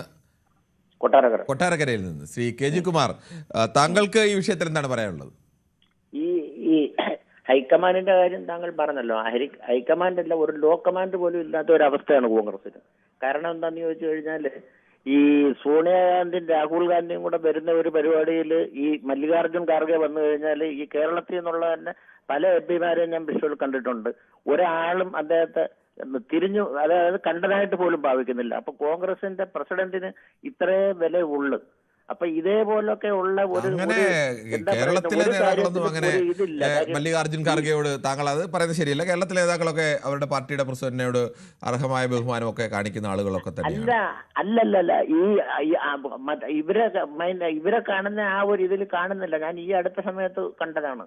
ഇവരെ കാണുന്ന ഇവര് രണ്ടുപേരും. ശ്രീ കെ ജി കുമാർ, അങ്ങനെ കേരള നേതാക്കൾ എന്തായാലും പരസ്യമായി, ഇനി അവർക്ക് ഉള്ളിൽ എന്താണെന്ന് അറിയില്ല, സ്വാഭാവികമായും കൂടുതൽ അധികാരമുള്ള അധികാര കേന്ദ്രം കോൺഗ്രസിൽ എപ്പോഴും സോണിയാഗാന്ധി രാഹുൽ ഗാന്ധിയും ഒക്കെ ഉണ്ട്, അതുകൊണ്ട് അങ്ങനെ കാണും. പക്ഷെ പുറമേക്ക് ഒരു വേദിയിൽ ഒരു കാരണവശാലും മല്ലികാർജുൻ ഖാർഗെ പോലെ ഒരു നേതാവ് വരുമ്പോൾ കേരളത്തിലെ കോൺഗ്രസിലെ നേതാക്കളാരും അവരെ ബഹുമാനിക്കാതിരിക്കുന്ന ഒരു അവസ്ഥ നമ്മൾ ഇതുവരെയും ദൃശ്യങ്ങളിൽ എവിടെയും കണ്ടിട്ടില്ല. ഇവിടെ വെച്ചല്ല, ഡൽഹി വെച്ച് ഇവിടെ വെച്ചും ഡൽഹി വെച്ചും ഒന്നും കേരള നേതാക്കൾ അങ്ങനെ ചെയ്തതായി നമ്മളാരും ദൃശ്യങ്ങൾ കണ്ടിട്ടില്ല. കേരളത്തിൽ നിന്നുള്ള നേതാക്കന്മാർ പോലും, ഞാൻ ആളിന്റെ പേരൊന്നും പറയത്തില്ല. താങ്കൾ പേര് പറഞ്ഞോളൂ, അങ്ങനെ ഉണ്ടെങ്കിൽ ചുമ്മാ ആരോപണം ഉന്നയിക്കേണ്ട, പേര് പറഞ്ഞോളൂ. ഈ അടുത്ത സമയത്ത് ഞാൻ കണ്ട ബെന്നി ബെഹനാനാണ്. കാര്യം ഇദ്ദേഹത്തെ കണ്ടതായിട്ട് ഭാവിച്ചില്ല. അമ്മയും മോനെയും മാത്രം അങ്ങനെ ചെയ്യുന്ന ആളുകളല്ല. എന്തായാലും കേരളത്തിലെ നേതാക്കൾ ബെന്നി ബെഹനാനൊക്കെ എത്രയോ സീനിയറായ നേതാവാണ്. അദ്ദേഹമൊന്നും അങ്ങനെ ആ പാർട്ടിയുടെ പ്രസിഡന്റിനെ കാണുമ്പോൾ ആ പ്രസിഡന്റിന് അർഹമായ ബഹുമാനം നൽകാതിരിക്കുന്ന ആളുകളല്ല. പ്രത്യേകിച്ച് കേരളത്തിലെ നേതാക്കൾക്കൊക്കെ അങ്ങനെ ഒരു അവർക്ക് ആ ഒരു വിവേചന ബുദ്ധിയും ആ ഒരു രീതിയും ഒക്കെ ഉള്ള നേതാക്കളാണ്. ഈ അധികാരം കിട്ടിക്കഴിഞ്ഞാൽ ഇവർ തമ്മിലടിക്കും. എല്ലാ സ്ഥലത്തും ഇത് തന്നെയാണ് പരിപാടി. ഇവര് തമ്മിലടിക്കും. അങ്ങനെ ജനങ്ങൾ മടുത്തത്. ശ്രീ രാജനാണ് കൊല്ലത്തുനിന്ന്. ശ്രീ രാജൻ, താങ്കൾ എങ്ങനെയാണ് കാണുന്നത് ഈ കർണാടകയിലെ സിദ്ധരാമയ്യയും ശിവകുമാറും തമ്മിലുള്ള തർക്കം? ഇത് പരിഹരിക്കേണ്ട ഹൈക്കമാൻഡ് ആ പ്രശ്നമൊക്കെ പരസ്യമായി നിരന്തരം പത്രങ്ങളിലും ചാനലുകളിലും എല്ലാം വാർത്തയായി എല്ലാം കഴിഞ്ഞപ്പോഴാണ് ഇപ്പോൾ പറയുന്നത് ഞങ്ങൾ അവരെ രണ്ടുപേരെയും കൂട്ടിയിരുത്തി ചർച്ച നടത്തി പരിഹരിക്കുമെന്നൊക്കെ. ഇതൊക്കെ നേരത്തെ കാലത്ത് ചെയ്യാനല്ലെങ്കിൽ പിന്നെ എന്തിനാണ് ഇങ്ങനെ ഹൈക്കമാൻഡ്?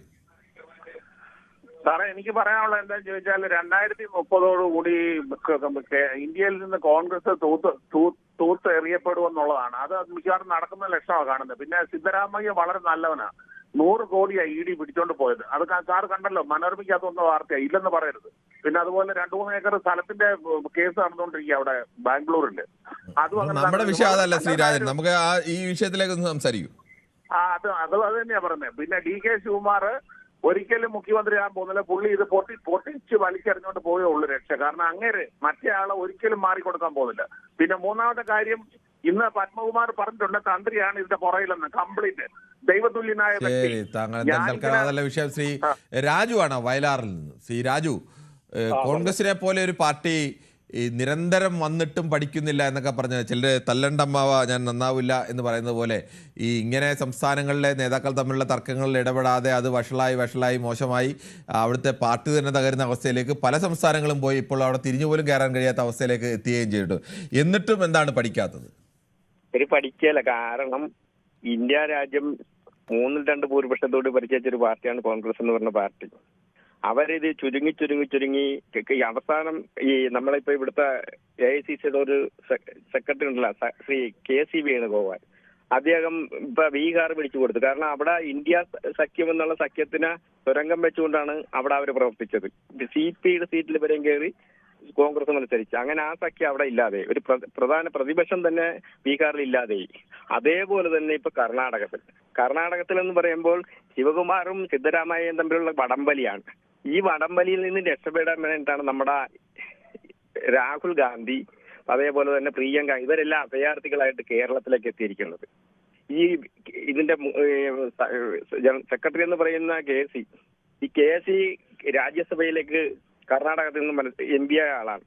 അവിടെ ആ സീറ്റ് BJPക്ക് ദാനം ചെയ്ത് വെച്ചാണ് കേരളത്തിൽ ആലപ്പുഴയിൽ നിന്ന് മത്സരിച്ചത്. ഇന്ത്യ സഖ്യത്തിന് നയിക്കുന്ന നേതാവിന്റെ ഒരു പ്രധാന നേതാവാണ് ഇവിടെ വന്ന് നിന്ന് മത്സരിച്ചത്. അപ്പൊ ആ സീറ്റ് BJPക്ക് ദാനം ചെയ്ത് ഇത് BJPയുടെ ടീമായിട്ടാണ് ഇപ്പൊ ഇന്ത്യയിൽ പ്രവർത്തിക്കാനല്ല ഓരോ സംസ്ഥാനങ്ങൾ പ്രവർത്തിക്കുന്നത്. അതെങ്ങനെ എത്തി ഇപ്പൊ കർണാടക നിൽക്കുന്നത്. കേരളത്തിലെ സ്ഥിതി ഇതിലും ദയനീയമാണ്. കാരണം കേരളത്തിൽ A മുതൽ Z വരെയുള്ള അക്ഷരത്തിലുള്ള ഗ്രൂപ്പുകൾ ഇവിടെ ആയിക്കൊണ്ടിരിക്കുകയാണ്.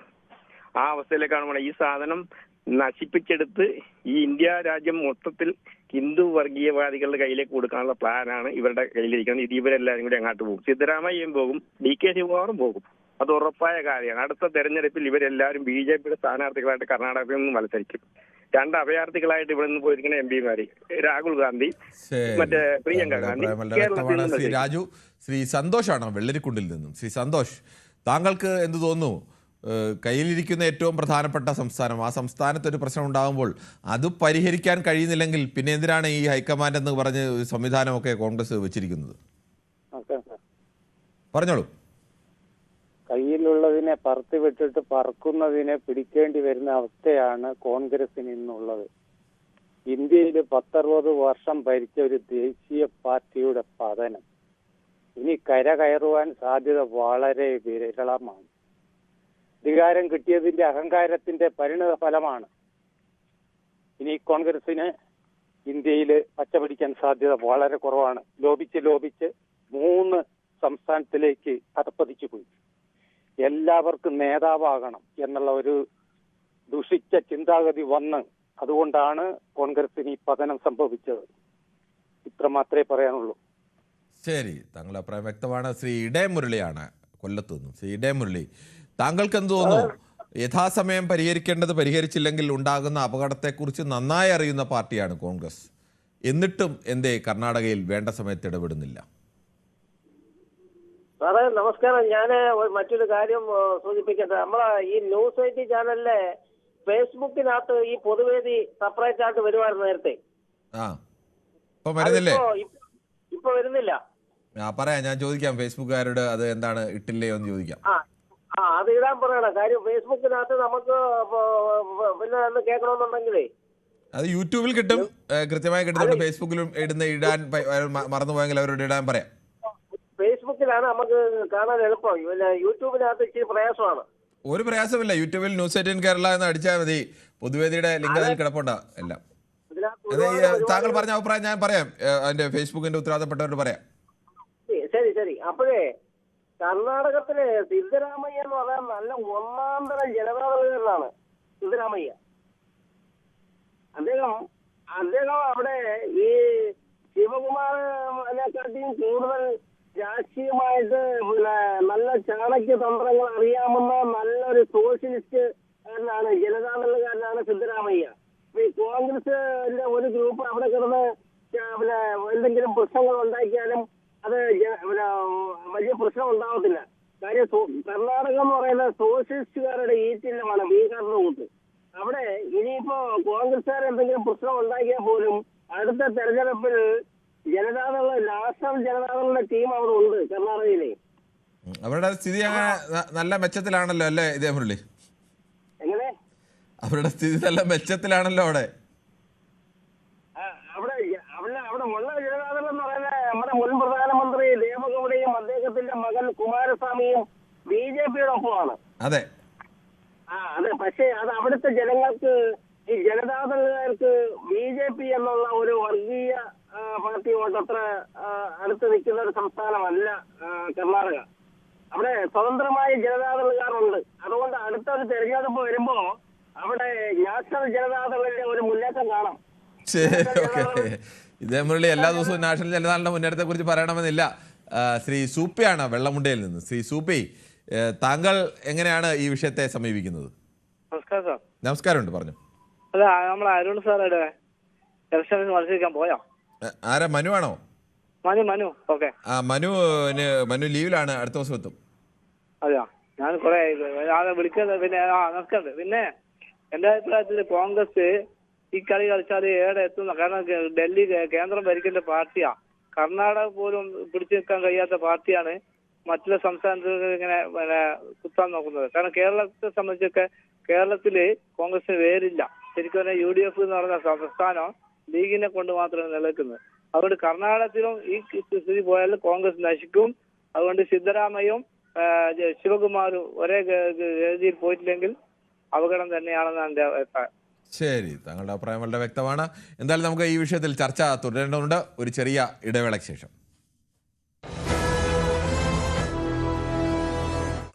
ശ്രീ ബാലചന്ദ്രനാണ് ഉത്തർപ്രദേശിൽ നിന്നാണ് വിളിക്കുന്നത്. ശ്രീ ബാലേന്ദ്രൻ, താങ്കൾക്ക് എന്ത് തോന്നുന്നു? കർണാടക പോലെ കോൺഗ്രസിൻ്റെ ഒരു ശക്തി കേന്ദ്രത്തിൽ അധികാര തർക്കമുണ്ടാകുമ്പോൾ അത് പരിഹരിക്കേണ്ട ഹൈക്കമാൻഡ് അത് പരിഹരിക്കാതെ ഇപ്പോഴും മാറി നിൽക്കുകയാണ്. ഇപ്പോൾ ഇടപെടുമെന്നൊക്കെ ഒടുവിൽ പറയുന്നു. എന്താണ് താങ്കൾക്ക് ഇതേക്കുറിച്ച് പറയാനുള്ളത്? നമസ്കാരമുണ്ട്. നമസ്കാരം. എനിക്ക് കുറച്ച് സമയം തരണം. കുറച്ച് സമയം തരാം, പറഞ്ഞോളൂ. ഇതെന്താ പറയുക, ഒന്നാമത്തെ ഈ സാധനം പിരിച്ചുവിടണം. എന്താണ് താങ്കൾ കോൺഗ്രസ് പിരിച്ചുവിടണമെന്ന് പറയാൻ കാരണം? പിരിച്ചുവിടണം എന്ന് പറയാണ്ട്, ഇത് കുറെ ആളുകൾക്ക് രാഹുൽ ഗാന്ധി വരണത് ഇഷ്ടമില്ല, കുറെ ആളുകൾക്ക് രാഹുൽ ഗാന്ധി വരണത് ഇഷ്ടമാണ്. അത് ഈ സോപ്പിട്ട് കൂടി നടക്കുന്ന കുറച്ച് ആൾക്കാരുണ്ട്. ആവശ്യങ്ങളെ ഇത് കംപ്ലീറ്റ് അങ്ങനെ കുറെ സാധനങ്ങൾ ഒഴിവാക്കണം. ഒന്നില്ലെങ്കിൽ കൂടിയാലോചന നടത്തുക. 10-25 ആൾക്കാർ പുറത്ത് നിൽക്കേണ്ടവര്, അവരൊക്കെ BJP-യിലേക്കും പോവാതെ കുറെ ആൾക്കാർ, ഗുലാം നബി ആസാദൊക്കെയാണ് പോയിട്ടുള്ളൂ, മാറി നിന്നിട്ടുള്ളൂ. ഒരുപാട് ആൾക്കാർ ഒന്നും ചെയ്യാൻ പറ്റാതെ മാറി നിൽക്കുന്നുണ്ട്. അവരെടുത്തും കൂടി കൂട്ടി യോജിപ്പിച്ചിട്ട് അവരുടെ അഭിപ്രായങ്ങൾ ചോദിച്ചിട്ട് ഇതിന് നല്ല നടപ്പിൽ വളർത്തണം. അതല്ലെങ്കിൽ ഇപ്പൊ നിലനിൽക്കുന്ന സാധനത്തിന് കംപ്ലീറ്റ് പുറത്താക്കിയിട്ട് രാഹുൽ ഗാന്ധി ഒന്നേന്ന് തുടങ്ങണം. ചിലപ്പോൾ ഒരു പാർലമെന്റ് കൂടി നഷ്ടപ്പെട്ടു എന്ന് വരാം, അല്ലെങ്കിൽ 2 പാർലമെന്റും നഷ്ടപ്പെട്ടു എന്ന് വരാം. ഒന്നേന്ന് തുടങ്ങുകയാണെങ്കിൽ നല്ലൊരു പ്രസ്ഥാനമായിട്ട് അതിന് മുന്നേറാൻ പറ്റും. ഇപ്പൊ ഈ ചുറ്റിപ്പറ്റി ഈ പണ്ട് മുതലേ ഈ നെഹ്റു കുടുംബത്തിനെ, ഇന്ദിരാഗാന്ധിയുടെ കുടുംബത്തിനെ ചുറ്റി വട്ടം പിടിച്ചിട്ട് കുറെ ആളുകളുണ്ട്. അതിൽ മലയാളികൾ മാത്രമല്ല, ഒരുവിധം സ്ഥലങ്ങളിലൊക്കെ ആൾക്കാർ വട്ടിട്ടിട്ട് ഇവര് ഭയങ്കര സംഭവമാണ്, ഗാന്ധി കുടുംബം, നെഹ്റു കുടുംബം ഭയങ്കര സംഭവമാണ് എന്നുകൊണ്ട് അവര് സോപ്പിട്ട് നടക്കുന്ന ഒരാളുകൾ. ഇവര് തിരിച്ചറിയണം. ഇവര് കൊലയ്ക്ക്, ഇന്ദിരാഗാന്ധിയുടെ കുടുംബത്തിനെ കൊലയ്ക്ക് കൊടുക്കാൻ വേണ്ടിയിട്ടുള്ള ആളുകളാണ് ഈ സാധനങ്ങളൊക്കെ. അവരിവര് തുറന്ന് കണ്ടിട്ട് അവരെ മാറ്റി നിർത്തുക. പുഴുക്കുത്തുകളെ മാറ്റി നിർത്തി കഴിഞ്ഞാൽ പുതിയ ചെറുപ്പക്കാർ, ഇപ്പൊ ചെറുപ്പക്കാരുള്ള വന്നുകൊണ്ട് പോയി ഏറ്റവും നന്നായി പോയിക്കൊള്ളണമെന്നില്ല, പഴയ ആൾക്കാർ നല്ലവരുണ്ട്. ആ പഴയ ആൾക്കാരെയും പുതിയ നല്ല അറിവുള്ള ചെറുപ്പക്കാരെയും കൂട്ടി യോജിപ്പിച്ചിട്ട് ഒന്നേന്ന് തുടങ്ങുക. അല്ലെങ്കിൽ ഈ കോൺഗ്രസ് എന്ന് പറഞ്ഞ സാധനം തുടച്ചു മാറ്റപ്പെടും, ഒരു സംശയം ഇല്ല കേട്ടോ. ഈ ഇന്ത്യയിൽ കോൺഗ്രസ് ഇല്ലാത്ത ഇന്ത്യ തീരെ ഭംഗിയില്ലാത്ത ഇന്ത്യയാണ്. വ്യക്തമാണ്. ശ്രീ ബാലേന്ദ്രനാണ് UP-യിൽ നിന്നും, ശ്രീ മോനിച്ചനാണ് തോട്ടപ്പള്ളിയിൽ നിന്നും. ശ്രീ മോനിച്ചൻ, നമസ്കാരം സാറേ. നമസ്കാരമുണ്ട്, പറഞ്ഞു. പിന്നെ പറഞ്ഞോളൂ. കോൺഗ്രസ് പാർട്ടി എന്ന് പറയുന്നത് കേരളത്തിലും ഇന്ത്യയിലുമൊക്കെ നല്ല ശക്തമായ ഒരു പാർട്ടി തന്നെയാണ്. ഇതിലെ കുറെ നേതാക്കന്മാര് അധികാരമോഹികൾ മാത്രമേ ഉള്ളൂ. അവര് ഹിന്ദുത്വ രാഷ്ട്രീയവും അതും ഇതൊക്കെ പറഞ്ഞാൽ അവരുടെ വിഷയമല്ല. സത്യസന്ധമായിട്ട് പറഞ്ഞു, അവർക്ക് അധികാരമാണ്. അങ്ങനെ ചാടി കയറി പോണെന്നേ ഉള്ളൂ. ഇപ്പൊ തിരുവഞ്ചൂർ രാധാകൃഷ്ണൻ, രമേശ് ചെന്നിത്തല, ബെന്നി ബെഹ്റാനെയൊക്കെ നമുക്കറിയാലോ. ഇവരെല്ലാം അധികാരത്തിന്, മുരളീധരൻ പറയുന്നതിന് വല്ല ഇതും ഉണ്ടോ? ഇവരെല്ലാം കൂടി ഇത് തകർക്കത്തില്ല. കുറെ ചെറുപ്പക്കാരും കുറെ അണികളുണ്ട്. ഒരു കമ്മിറ്റിയോ ഒരു പരിപാടിയില്ലാത്തൊരു പാർട്ടിയാണ് കോൺഗ്രസ് എന്ന് പറയുന്നത്. പക്ഷെ ജനങ്ങളുണ്ട് അതിന്റെ പിന്നിൽ. എക്കാലത്തും CPM-ഉം കോൺഗ്രസുമായിട്ട് പടപൊരുന്നത് കോൺഗ്രസുമായിട്ടാണ്. ഒരു ഒറ്റ ബൂത്ത് കമ്മിറ്റി പോലും സജീവമല്ല. ഇവര് പടപൊരുന്ന ആരുമായിട്ടാ? കോൺഗ്രസുമായിട്ടാ. അങ്ങനെ ജനങ്ങളുള്ള ഒരു പാർട്ടിയാണ്. ഇതിനെ നശിപ്പിക്കുകയാണ് ഈ രമേശ് ചെന്നിത്തലയും കെ സുരേന്ദ്രനും ഇവരെല്ലാം കൂടി, കെ സുരേന്ദ്രൻ, മുരളീധരനും ഇവരെല്ലാം കൂടി നമ്മൾ നശിപ്പിക്കുക. കാരണം മനസ്സിലാകും ആർക്ക് അധികാരമോഹം ഇല്ലാത്തത്. താങ്കളുടെ അഭിപ്രായം വ്യക്തമാണ് ശ്രീ മോനിച്ചൻ. ശ്രീ റഷീദാണ് കൊയിലാണ്ടിയിൽ നിന്നും. ശ്രീ റഷീദ്, താങ്കൾക്ക് എന്ത് തോന്നുന്നു? കോൺഗ്രസ് എത്ര വന്നാലും എന്തുകൊണ്ടാണ് ഈ താങ്കളുടെ പാർട്ടി ഇതിൽ നിന്ന് പാഠം പഠിക്കാത്തത്? കർണാടകയിലെ കോൺഗ്രസ് പാർട്ടിയുടെ തലയെടുപ്പുള്ള 2 നേതാക്കളാണ് DKയും സിദ്ധരാമയ്യും ഒക്കെ. അപ്പോ അവര് നമുക്കറിയാലോ, ഈ ഭൂരിപക്ഷം ലഭിച്ചപ്പോൾ, കർണാടകയിൽ ഭൂരിപക്ഷം ലഭിച്ചപ്പോൾ ഏറെ ചർച്ചാ വിഷയമായത് കർണാടകയിൽ ആര് മുഖ്യമന്ത്രിയും ആവും എന്ന രീതിയിലായിരുന്നു. കാരണം ഇവര് രണ്ടാളും തുല്യതയുള്ള നേതാക്കന്മാരാണ്, ജനപിന്തുണയുള്ള നേതാക്കന്മാരാണ്, കോൺഗ്രസിനെ അധികാരത്തിലേക്ക് കൊണ്ടുവന്ന നേതാക്കന്മാരാണ്. അപ്പൊ അന്ന് ആ ചർച്ചകളിലൊക്കെ ഉരുത്തിരിഞ്ഞു വന്ന ഒരു ഫോർമുല എന്ന് നമ്മൾ അന്ന് കേട്ടത് പകുതി സമയം സിദ്ധരാമയ്യയും പകുതി സമയം DKയുമാണ് എന്നാണ്, ശിവകുമാർ എന്ന രീതിയിലാണ്. പക്ഷേ ഇപ്പോഴേതാണ്ട് ആ സമയപരിധി ആവാനായിട്ടുണ്ട്, അല്ലെങ്കിൽ ആയിട്ടുണ്ട് എന്നാണ് എനിക്ക് തോന്നുന്നത്. അപ്പോൾ തീർച്ചയായും DKക്ക് അധികാരം കൊടുക്കേണ്ടതാണ്. ആ രീതിയിൽ ആണ് പിന്നെ ഇപ്പോൾ ടെലിഫോണിലൂടെ സംഭാഷണത്തിലൊക്കെ നമുക്ക് വായിച്ചെടുക്കാൻ കഴിയുന്നത്.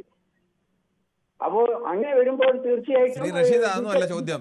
ശിവകുമാറിനെ മുഖ്യമന്ത്രിയാക്കുകയോ സിദ്ധരാമയ്യെ തുടരുകയോ ഒക്കെ ചെയ്തോട്ടെ, പക്ഷെ ആ പാർട്ടിക്കുള്ളിലെ പ്രശ്നം, അവിടെ ആ പ്രശ്നം പുറത്തായി നാറുന്നതിന് മുമ്പേ പരിഹരിക്കാവുന്ന ഉത്തരവാദിത്തം ആ പാർട്ടിയുടെ അധ്യക്ഷനും പാർട്ടിയുടെ ഹൈക്കമാൻഡ് എന്ന് പറയുന്ന ഈ രാഹുൽ ഗാന്ധിയും സോണിയാഗാന്ധിയും ഒക്കെ അടങ്ങുന്ന ടീമിനും ഇല്ലേ?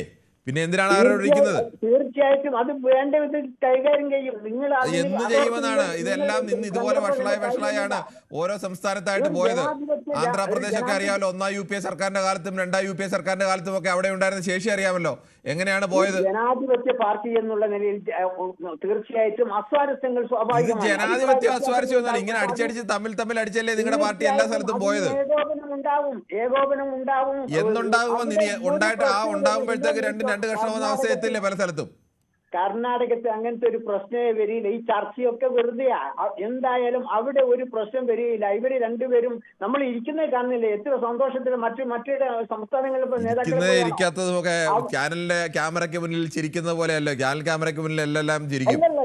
അവരാ സൗഹൃദവും അതോ ശിവകുമാർ പറഞ്ഞത് വാക്കാണ് ഏറ്റവും വലിയ ലോകശക്തി, അത് ആരായാലും പാലിക്കണം, പ്രസിഡന്റ് ആയാലും ജഡ്ജി ആയാലും പാലിക്കണം എന്നൊക്കെ പറയുന്നത് ആർക്കു നേരെ നോക്കിയാണ്? ഹൈക്കമാൻഡിന് നേരെ നോക്കി ഒരു സംസ്ഥാനത്തെ നേതാവ് അവരെ പച്ചയ്ക്ക് വെല്ലുവിളിക്കുകയാണ്. വെല്ലുവിളിക്കാൻ അല്ല, ആ രീതിയിലൊക്കെ ഉണ്ടാവും. ജനാധിപത്യല്ലേ? ഇതാണോ ജനാധിപത്യം? ഇങ്ങനെ ജനാധിപത്യം കളിച്ചല്ലേ ഈ പാർട്ടി ഈ പരുവത്തിലെത്തിയത്? ഉണ്ടാവും, അധികാര വടംവലി ഉണ്ടാവും, അതൊക്കെ സ്വാഭാവികമാണ്. അപ്പൊ ഇത് കണ്ടിട്ടൊന്നും ആരും പണിക്കേണ്ടതില്ല. കർണാടകത്തിൽ പനിക്കാനാകെ 3 സ്ഥലമേ ഉള്ളൂ ശ്രീ റഷീദ്. ബാക്കിയുള്ള സ്ഥലത്തൊക്കെ ആളുകൾ പനിച്ച് ആ പനി അവർ കൊണ്ടുപോയി. അതായിക്കോട്ടെ എല്ലാ കാലത്തും കോൺഗ്രസ് ഭരിക്കണമെന്നൊന്നും നിർബന്ധമൊന്നുമില്ലല്ലോ. ഇന്ത്യക്ക് എല്ലാ കാലത്തും ഭരിക്കണം നിർബന്ധമില്ല, പക്ഷെ തിരിച്ചുവരവ് വേണ്ട ഒരു പാർട്ടിക്ക്. ആ കോൺഗ്രസ് തകരുകയും ഇന്ത്യയിൽ കോൺഗ്രസ് തകർന്നുള്ള അവസ്ഥ ഇനി എന്താ വരാൻ പോകുന്നത്? അങ്ങനെയൊന്നും ജനങ്ങളിലൂടെ അനുവദിക്കില്ല. ജനാധിപത്യ രാജ്യമാണ് ഇന്ത്യ. ജനങ്ങൾക്ക് ജയിപ്പിക്കണമെന്നൊക്കെ താല്പര്യമുണ്ട്, പക്ഷെ നിങ്ങളുടെ പാർട്ടിയുടെ നേതാക്കൾക്ക് അങ്ങനെ താല്പര്യം വേണ്ടേ? പാർട്ടി എന്നുള്ള നിലയിൽ അവര് ഉത്തരവാദിത്തം അവർ നിർവഹിക്കുക തന്നെ ചെയ്യും. ശ്രീ റഷീദ്, ഒരുപാട് ആളുകൾക്കൊക്കെ BJP അധികാരത്തിൽ മാറ്റണമെന്നും കോൺഗ്രസ് അതിന് നേതൃത്വം കൊടുക്കണമെന്നൊക്കെ ആഗ്രഹിക്കുന്ന ഒരുപാട് ആളുകൾ ഇന്ത്യയിലുണ്ട്. പക്ഷെ നിങ്ങളുടെ പാർട്ടിയുടെ നേതാക്കൾക്ക് അങ്ങനെ തോന്നിയതായി സാധാരണക്കാർക്ക് ഫീൽ ചെയ്യുന്നില്ല. പാർട്ടി 10 കൊല്ലം ഭരിക്കുമ്പോഴത്തേക്ക് ഇപ്പൊ കാണുന്നുണ്ടല്ലോ. ഇനി ഒരു 5 കൊല്ലം കൂടി കഴിയട്ടെ, നമുക്ക് ചിത്രം ശരി, ഓക്കെ. മറ്റു പാർട്ടികളുടെ കുഴപ്പങ്ങൾ അന്വേഷിച്ച് നിൽക്കുന്നതിനേക്കാൾ നല്ല സ്വന്തം പാർട്ടിയിലെ പ്രശ്നങ്ങൾ പരിഹരിക്കുകയല്ലേ ശ്രീ റഷീദ്? പരിഹരിക്കപ്പെടുക തന്നെ ചെയ്യും. ശരി, ശ്രീ വിജയകുമാറാണ് പട്ടാമ്പിയിൽ നിന്ന്. ശ്രീ വിജയകുമാർ, താങ്കൾക്ക് എന്ത് തോന്നുന്നു? യഥാസമയം ഇടപെടേണ്ട വിഷയങ്ങളിൽ ഇടപെടാതെ നിന്ന് പ്രശ്നം വഷളാക്കുന്ന രീതി അത് തന്നെയല്ലേ കോൺഗ്രസ് ഹൈക്കമാൻഡ് ഇപ്പോൾ തുടരുന്നത്? അതെ, ഇപ്പൊ ഏറ്റവും വേണ്ട DK ശിവകുമാറിന് മുഖ്യമന്ത്രി സ്ഥാനം കൊടുക്കുക. പിന്നെ സിദ്ധരാമയ്യ ഏറ്റവും കൂടി നന്നായി പറഞ്ഞു നിർത്തും ചെയ്യാം. പിന്നെ തന്ത്രപരമായിട്ടുള്ള അവരുടെ പാളിച്ചകൾ മുഴുവൻ നമുക്ക് പരിഹരിക്കാൻ പറ്റുന്നതേ ഉള്ളൂ. അത് ശ്രമിക്കണം മാത്രം. പിന്നെ നമ്മുടെ KC വേണുഗോപാലിനെ പോലെ ആൾക്കാർ എവിടെയും പറ്റില്ല. അത് നമ്മൾ ശരിക്കും രാഷ്ട്രീയമായിട്ട് ചിന്തിക്കുന്നതൊക്കെ മനസ്സിലാക്കാൻ പറ്റും. ഏറ്റവും ഒരു ഗ്രൂപ്പ് കളിച്ച് ഏറ്റവും മോശമാക്കുന്നത് അവരുടെ മറ്റുള്ള സംസ്ഥാനങ്ങളെ വേണ്ടി കേരളത്തിലായാലും വേണ്ടില്ല. അപ്പൊ അവിടെ ഇപ്പൊ ശിവകുമാർ മുഖ്യമന്ത്രി സ്ഥാനം കൊടുക്കുക, സിദ്ധരാമയ്യ ഏറ്റവും നന്നായിട്ട് പറഞ്ഞ് നിർത്തും ചെയ്യുക. ഹൈക്കമാൻഡ് ചെയ്യാവുന്നത് അതാണ്. അത്രേ ഉള്ളൂ. ശരി, താങ്കളുടെ അഭിപ്രായം വ്യക്തമാണ്. ശ്രീ വിജയകുമാറാണ് പട്ടാമ്പിയിൽ നിന്ന് പ്രതികരിച്ചത്. മറ്റൊരു പ്രേക്ഷകരുണ്ട്, ശ്രീനിവാസനാണ് തിരുവനന്തപുരത്ത് നിന്ന്. ശ്രീനിവാസൻ, താങ്കൾക്ക് എന്ത് തോന്നുന്നു? ഈ ഇടപെടേണ്ട സമയത്ത് ഇടപെടുക എന്നത് ഏത് നേതൃത്വത്തിൻ്റെയും ഉത്തരവാദിത്തമാണ്. ആ ഉത്തരവാദിത്തത്തിൽ അമ്പേ പരാജയമാണ് കോൺഗ്രസ് ഹൈക്കമാൻഡ് എന്ന് പറയേണ്ടി വരുന്നുണ്ടോ? സീതാരാമയ്യർ ചെയ്യുന്നത് നന്ദികേടാണ്. കാരണം DK അവിടെ ചെയ്തിട്ടുള്ള കാര്യങ്ങൾ കോൺഗ്രസിനെ കൊണ്ടുവരാൻ ഏറ്റവും കൂടുതൽ കരുത്ത് കാട്ടിയ ആളാണ് DK. മനസ്സിലായിട്ടില്ല. 2 നേതാക്കളുമുണ്ട്. ഒരാൾ അദ്ദേഹത്തിന്റെ ശക്തി കൊണ്ട് പാർട്ടി സംവിധാനത്തെ ശക്തിപ്പെടുത്തിയെങ്കിൽ അതങ്ങനെയാണ് DK ശിവകുമാർ നിൽക്കുന്നതെങ്കിൽ സിദ്ധരാമയ്യ അവിടുത്തെ കോൺഗ്രസ് ഇതര ആളുകളെ കൂടി വോട്ട് സ്വാധീനിക്കാൻ ശേഷിയുള്ള അവിടുത്തെ ഒരു പ്രബല വിഭാഗത്തിന്റെ ഒക്കെ വലിയ പിന്തുണയ്ക്കുള്ള അങ്ങനെ പൊതു സ്വീകാര്യതയിൽ കൂടുതൽ നിൽക്കുന്ന ഒരു നേതാവാണ് സിദ്ധരാമയ്യ. നല്ല മുഖ്യമന്ത്രിയൊക്കെ ആയിരുന്നു അദ്ദേഹം. അത് ആയിക്കോട്ടെ സാറേ, എഗ്രിമെന്റ് അന്ന് ഉണ്ടാക്കിയിട്ടുണ്ട്. എഗ്രിമെന്റ് ഉണ്ടെന്ന് നമുക്കറിയില്ല. എഗ്രിമെന്റ് ഉണ്ടെന്ന് ആരും ഔദ്യോഗികമായി പറഞ്ഞിട്ടില്ല. ശിവകുമാർ എഗ്രിമെന്റ് ഉണ്ടെന്ന് പറയുന്നത് സിദ്ധരാമയ്യ അന്ന് തന്നെ എഗ്രിമെന്റ് ഇല്ല എന്ന് പറയുന്നു. പത്രങ്ങളിലൊക്കെ ഹൈക്കമാൻഡ് പറഞ്ഞിട്ടുണ്ട്. അല്ല, അത് നമുക്കറിയില്ല. ഇവര് അവകാശപ്പെടുന്നതാണ്. അങ്ങനെ ഹൈക്കമാൻഡ് മാധ്യമങ്ങളോടോ അല്ലെങ്കിൽ ആരോടെങ്കിലും ഇതുവരെ പറഞ്ഞിട്ടില്ല ഞങ്ങൾ അങ്ങനെ ഒരു എഗ്രിമെന്റ് ഉണ്ടാക്കിയിട്ടുണ്ടെന്ന് പറഞ്ഞിട്ടില്ല. ഹൈക്കമാൻഡിൽ പറഞ്ഞിട്ടുണ്ട്. 2.5 കൊല്ലം പറഞ്ഞിട്ടില്ല ശ്രീനിവാസൻ. അല്ല, അങ്ങനെ എഗ്രിമെന്റ് ഉണ്ടെന്നാണ് ഞാൻ പത്രങ്ങളിലൊക്കെ വായിച്ചിട്ടുള്ള. ശ്രീനിവാസൻ, അത് ഞാൻ പറഞ്ഞല്ലോ, ഇത് ഇവരുടെ അവകാശവാദം. പത്രങ്ങൾ താങ്കൾ വായിച്ചതും എല്ലാം അത് ശിവകുമാർ പക്ഷം അവകാശപ്പെടുന്നു അങ്ങനെ എഗ്രിമെന്റ് ഉണ്ട് എന്ന്. സിദ്ധരാമയ്യ അന്ന് മുതൽ പറയുന്നു അങ്ങനെ എഗ്രിമെന്റ് ഇല്ല എന്ന് പറയുന്നു. എഗ്രിമെന്റ് ഉണ്ടെന്നോ ഇല്ലെന്നോ പറയേണ്ടത് ഈ ഹൈക്കമാൻഡാണ്. ഹൈക്കമാൻഡ് ഇതുവരെ അങ്ങനെ പറഞ്ഞിട്ടില്ല. അല്ല സാറേ, അന്ന് മുഖ്യമന്ത്രിക്ക് DK വന്നതല്ല ആയിരുന്നത്. അത് ചർച്ചയിൽ ചെയ്ത് പരിഗണിച്ചതാണ് 2.5 കൊല്ലം എന്നുള്ളത്. ശ്രീനിവാസൻ, അതല്ലേ ഞാൻ ആവർത്തിച്ച് പറയുന്നത്, അങ്ങനെ എഗ്രിമെന്റ് ഉള്ളതായി ഔദ്യോഗികമായി ആരും സമ്മതിച്ചിട്ടില്ല. അപ്പൊ നമുക്ക് അങ്ങനെ ഉണ്ട് എന്ന് അവകാശപ്പെടുന്ന മട്ടിലല്ലേ പറയാൻ കഴിയും. അല്ല, ഉണ്ട് എന്ന് സ്ഥാപിക്കാൻ എന്റെ കയ്യിൽ ഇതുവരെ തെളിവൊന്നുമില്ല സാറേ. അങ്ങനെ ഉണ്ടെന്നാണ് എന്റെ അറിവ്. ഹൈക്കമാൻഡ് ശരി, ഓക്കെ ശ്രീനിവാസൻ, നമുക്ക് ഒരു കാര്യം പറയുന്നത് എന്ത് ചെയ്യാൻ പറ്റും, നിങ്ങളെ കൊണ്ട് എന്നാണ് പറഞ്ഞാൽ എന്റെ കയ്യിലോ വേറെ ആരുടെയും കയ്യിൽ തെളിവില്ല. ഹൈക്കമാൻഡ് അങ്ങനെ ഒരു പാർട്ടിയെ സംബന്ധിച്ച് അങ്ങനെ ആരോപണം ഉന്നയിക്കാം, അങ്ങനെ ഉണ്ട് എന്ന് അവകാശപ്പെടുന്നു ഒക്കെ പറയാം. അത് ഉണ്ട് എന്ന് എനിക്കറിയാമെന്ന് പറഞ്ഞാൽ അതിനെന്തെങ്കിലും തെളിവ് പറഞ്ഞിട്ടുണ്ടെങ്കിൽ പിന്നെ അത് ഹൈക്കമാൻഡ്. ശ്രീനിവാസൻ, ശരി, ഓക്കെ. താങ്കൾ ആ ഒരു ഞാൻ പറഞ്ഞ സാധനം താങ്കളോട് ഒന്ന് ആലോചിച്ച് നോക്കൂ. നമ്മളൊരു കാര്യം പറയുമ്പോൾ അത് എങ്ങനെ പറയണം എന്നുള്ള രീതിയെ കുറിച്ച്. അല്ല, അത് ഉണ്ട് ഇല്ല എന്നല്ലല്ലോ, നമുക്ക് ഉണ്ടെന്ന് അവകാശപ്പെടുന്നു, അത് പറയാം. ശ്രീകൃഷ്ണൻകുട്ടിയാണ് മണിമലയിൽ നിന്ന്. ശ്രീകൃഷ്ണൻകുട്ടി, പലപ്പോഴും കോൺഗ്രസിനെ BJPക്ക് ബദലായി നിൽക്കുന്ന ഒരു പ്രധാനപ്പെട്ട പാർട്ടിയായും ആ മുന്നണിയെ നയിക്കേണ്ട പാർട്ടിയായിട്ടും ഒക്കെ കാണുന്ന ആളുകൾക്ക് പോലും അതിന് കഴിയാതെ, ആ ഒരു വിശ്വാസം പോലും നേടിയെടുക്കാൻ കഴിയാതെ പോകുന്നത് ഈ കോൺഗ്രസ് നേതൃത്വത്തിന്റെ ഭാഗത്തു നിന്നുണ്ടാകുന്ന ഈ ദൗർബല്യങ്ങൾ കൊണ്ടാണോ? നമസ്കാരം. ഓരോ സംഭവം കഴിയുമ്പോഴും കോൺഗ്രസ് ഇന്ന് നന്നാവും നാളെ നന്നാവും എന്ന് വിചാരിച്ചാണ് ഈ കോൺഗ്രസ് നശിക്കരുതെന്ന് ആഗ്രഹിക്കുന്ന കുറെ ആൾക്കാരുണ്ട് ഇല്ല രാജ്യത്ത്. അതായത് പ്രത്യേകിച്ച് ഇടതുപക്ഷ പാർട്ടികൾ വരെ വിചാരിക്കുന്നത് കോൺഗ്രസ് അതിൻ്റെതായ ഒരു രീതിയിൽ മുന്നോട്ട് പോകണമെന്നാണ്. കാരണം BJP എതിർക്കണമെന്നുണ്ടെങ്കിൽ മറ്റുള്ള പാർട്ടികൾക്കൊപ്പം തന്നെ കോൺഗ്രസിന് മുന്നിൽ നിന്ന് നയിക്കണമെന്നൊക്കെ വിചാരിക്കുന്ന ഒരു അന്തരീക്ഷം ഇപ്പം ഇന്ത്യയിലുള്ളത്. അതേസമയത്ത് അവർക്ക് ഭരണം എന്ന് പറയുന്നത് വളരെ ചുരുക്കം ചില വിരലെണ്ണാനുള്ള സംസ്ഥാനങ്ങളിൽ പോലും ഇപ്പൊ ഇല്ല. ബീഹാറിലെ അവസ്ഥ ഇപ്പൊ തെരഞ്ഞെടുപ്പ് കഴിഞ്ഞപ്പോൾ അവസ്ഥ കണ്ടതാണ്. ഇതൊക്കെ കണ്ടിട്ടും കൂടി കോൺഗ്രസ് എന്താണ് പാഠം പഠിക്കാത്തതെന്നുള്ളതാണ് നമ്മുടെ വിഷയം. കോൺഗ്രസ് പാഠം പഠിക്കുന്നേ ഇല്ല. എവിടുത്തെ കാര്യമാണെങ്കിലും നോക്കിക്കോ, ഏത് സംസ്ഥാനത്താണെങ്കിലും കോൺഗ്രസ് ഇങ്ങനെ നശിച്ച് തീരുകയാണ്. അതിന്റെ കാര്യം എന്തെന്ന് വെച്ചാല് കോൺഗ്രസിൽ ജനാധിപത്യം എന്ന സാധനം ഇല്ല. ഇപ്പൊ ഇതിനു മുമ്പ് വിളിച്ചവരൊക്കെ പറഞ്ഞ് ജനാധിപത്യ പാർട്ടി എന്നാ പറഞ്ഞ്. ജനാധിപത്യ പാർട്ടിയിൽ വ്യവസ്ഥാപിതമായി തെരഞ്ഞെടുപ്പ് നടത്തി വേണം നേതാക്കന്മാരെ തെരഞ്ഞെടുക്കാൻ. ഇതിങ്ങനെ മുകളിൽ നിന്ന് കെട്ടിയിറക്കുന്നു, അവർ തമ്മിലടിക്കുന്നു, പിന്നെ പോയി കോംപ്രമൈസ് ഉണ്ടാക്കുന്നു, ആരും ആരെയും വകവെക്കുന്നില്ല. ഇങ്ങനൊരു പാർട്ടി എങ്ങനെയാ നിലനിൽക്കുക? അതാണ് അവരുടെ പ്രശ്നം. നമ്മുടെ കേരളത്തിൽ തന്നെ നോക്ക്, ഒരു പത്രസമ്മേളനം നടക്കുമ്പോ അവിടുത്തെ അന്നത്തെ KPCC പ്രസിഡന്റ് പ്രതിപക്ഷ നേതാവിനെ വിളിച്ച തെറി എല്ലാരും കേട്ടതല്ലേ, പച്ചത്തെറി പറഞ്ഞതല്ലേ. ഇങ്ങനെയാണ് കോൺഗ്രസ്. ഈ കോൺഗ്രസ് നന്നാവണമെന്നുണ്ടെങ്കിൽ അതിന് വേറെ പുതിയ മാനേജ്മെന്റ് സിസ്റ്റം കണ്ടുപിടിക്കണം. ഇതിങ്ങനെ പോകത്തുള്ളൂ. സങ്കടകരമാണ് അവരുടെ കാര്യം. ഇപ്പൊ തന്നെ നോക്ക്, മാങ്കൂട്ടത്തിന്റെ വിഷയം പറഞ്ഞിട്ട് ഒരു വനിതാ നേതാവ് പിന്നെ അതല്ല നമ്മുടെ വിഷയം. ശ്രീ കൃഷ്ണൻകുട്ടി മണിമല, നമുക്ക് മറ്റു പ്രേക്ഷകരിലേക്ക് പോകണം. മിനിയാണ് മാവേലിക്കരയിൽ നിന്നും. ശ്രീമതി മിനി, താങ്കൾക്ക് എന്ത് തോന്നുന്നു, ഈ കോൺഗ്രസ് എന്താണ് പാഠം പഠിക്കാൻ ഇനിയെങ്കിലും തയ്യാറാവാത്തത്? അതെ, ഈ രണ്ട് നേതാക്കന്മാരും ആക്ച്വലി നല്ല കഴിവുള്ളവരാ. പക്ഷേ എങ്കിൽ ഇവരുടെ ഇടയ്ക്കുള്ള പ്രശ്നങ്ങൾ പരിഹരിക്കാൻ അവരുടെ ഹൈക്കമാൻഡിന് പറ്റിയില്ലെങ്കിൽ പിന്നെ ആരിവരെ നിയന്ത്രിക്കാനാ? അപ്പം നമ്മൾ ചിന്തിക്കുന്നത്, തൊട്ടു മുമ്പുള്ള ഒരാൾ പറഞ്ഞായിരുന്നു ഇതുപോലെ BJP മാറിയിട്ട് കോൺഗ്രസ് വരണമെന്ന് ആഗ്രഹിക്കുന്നവരുണ്ടാകാം. പക്ഷെ എന്താ പറയുക, അടിസ്ഥാനമില്ലാതെ ഇപ്പൊ ഇതിനകത്ത് വല്ല കാര്യവും നടക്കുമോ? ചുമ്മാതെ പരസ്പരം കുറ്റപ്പെടുത്തലും മാത്രം. കയ്യിലാകെ 2-3 സ്ഥലത്താണ് ഭരണമുള്ളത്. അവിടുത്തെ അവസ്ഥ ഇതെല്ലാം ഈ ജനം കണ്ടോണ്ടിരിക്കുമല്ലേ. ജനങ്ങൾ മാറി ചിന്തിക്കും സാറേ. ഞാനൊരു കോൺഗ്രസ്സുകാരിയാണ് കേട്ടോ, അതും കൂടെ ഞാൻ പറയാം. ശരി, തന്നെയുള്ള വിമർശനങ്ങൾ അത്തരത്തിൽ തന്നെ ഗൗരവമായി കാണുന്നു. ശ്രീ സലീമാണ് മലപ്പുറത്തുനിന്നും. ശ്രീ സലീം, താങ്കൾക്ക് എന്ത് തോന്നുന്നു, ഇങ്ങനെ ഒരു സ്ഥലത്ത് പ്രശ്നമുണ്ടാകുമ്പോൾ അത് പരിഹരിക്കേണ്ട ഹൈക്കമാൻഡ് ആ കാര്യത്തിലൊന്നും ഇടപെടില്ല, ഇത് എങ്ങനെ വഷളാക്കാമെന്നതിൽ ഗവേഷണം നടത്തുന്നവരാണോ ഈ ഹൈക്കമാൻഡിലുള്ള നേതാക്കളെന്ന് സംശയം തോന്നുന്ന വിധത്തിലാണ് പലപ്പോഴും ഇടപെടലുകൾ? ഹൈക്കമാൻഡ് ഇടപെടുന്നില്ല എന്നത് നമുക്ക് തോന്നുന്നതാണ്. അവർ ഇടപെടുന്നുണ്ടാവും, പക്ഷെ പ്രത്യക്ഷത്തിൽ ഒരു അഭിപ്രായം പറയാൻ മാത്രം അവര് ആയിട്ടില്ല. കാരണം ഇവർ രണ്ടുപേരും പറഞ്ഞാൽ കേൾക്കാത്ത 2 ടീമുകളാണ്. രണ്ടും ഒന്നിനൊന്ന് ഞാനാണ് വലുതെന്ന് ചിന്തിക്കുന്ന 2 ടീമുകളാണ്. അപ്പൊ അതുകൊണ്ട് അവരോട് പിന്നെ ഒരു സമവായത്തിൽ എത്തിയിട്ടല്ലേ പുറത്ത് എന്തെങ്കിലും അഭിപ്രായം പറഞ്ഞിട്ട് കാര്യമുള്ളൂ. അഭിപ്രായം എന്തായാലും അവര് ഇടപെടുന്നുണ്ടാവും. ഗവൺമെന്റ് നമ്മള് പിന്നെ ഇത്രയും ആൾക്കാർ ഇടപെടുമ്പോ ഹൈക്കമാൻഡ് എന്തുകൊണ്ട് ഇടപെടുന്നില്ല?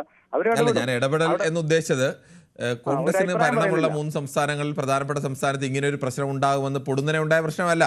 ഇത് 2023 മെയിൽ സർക്കാർ വരുന്ന കാലം മുതൽ ഉണ്ടായ പ്രശ്നമാണ്.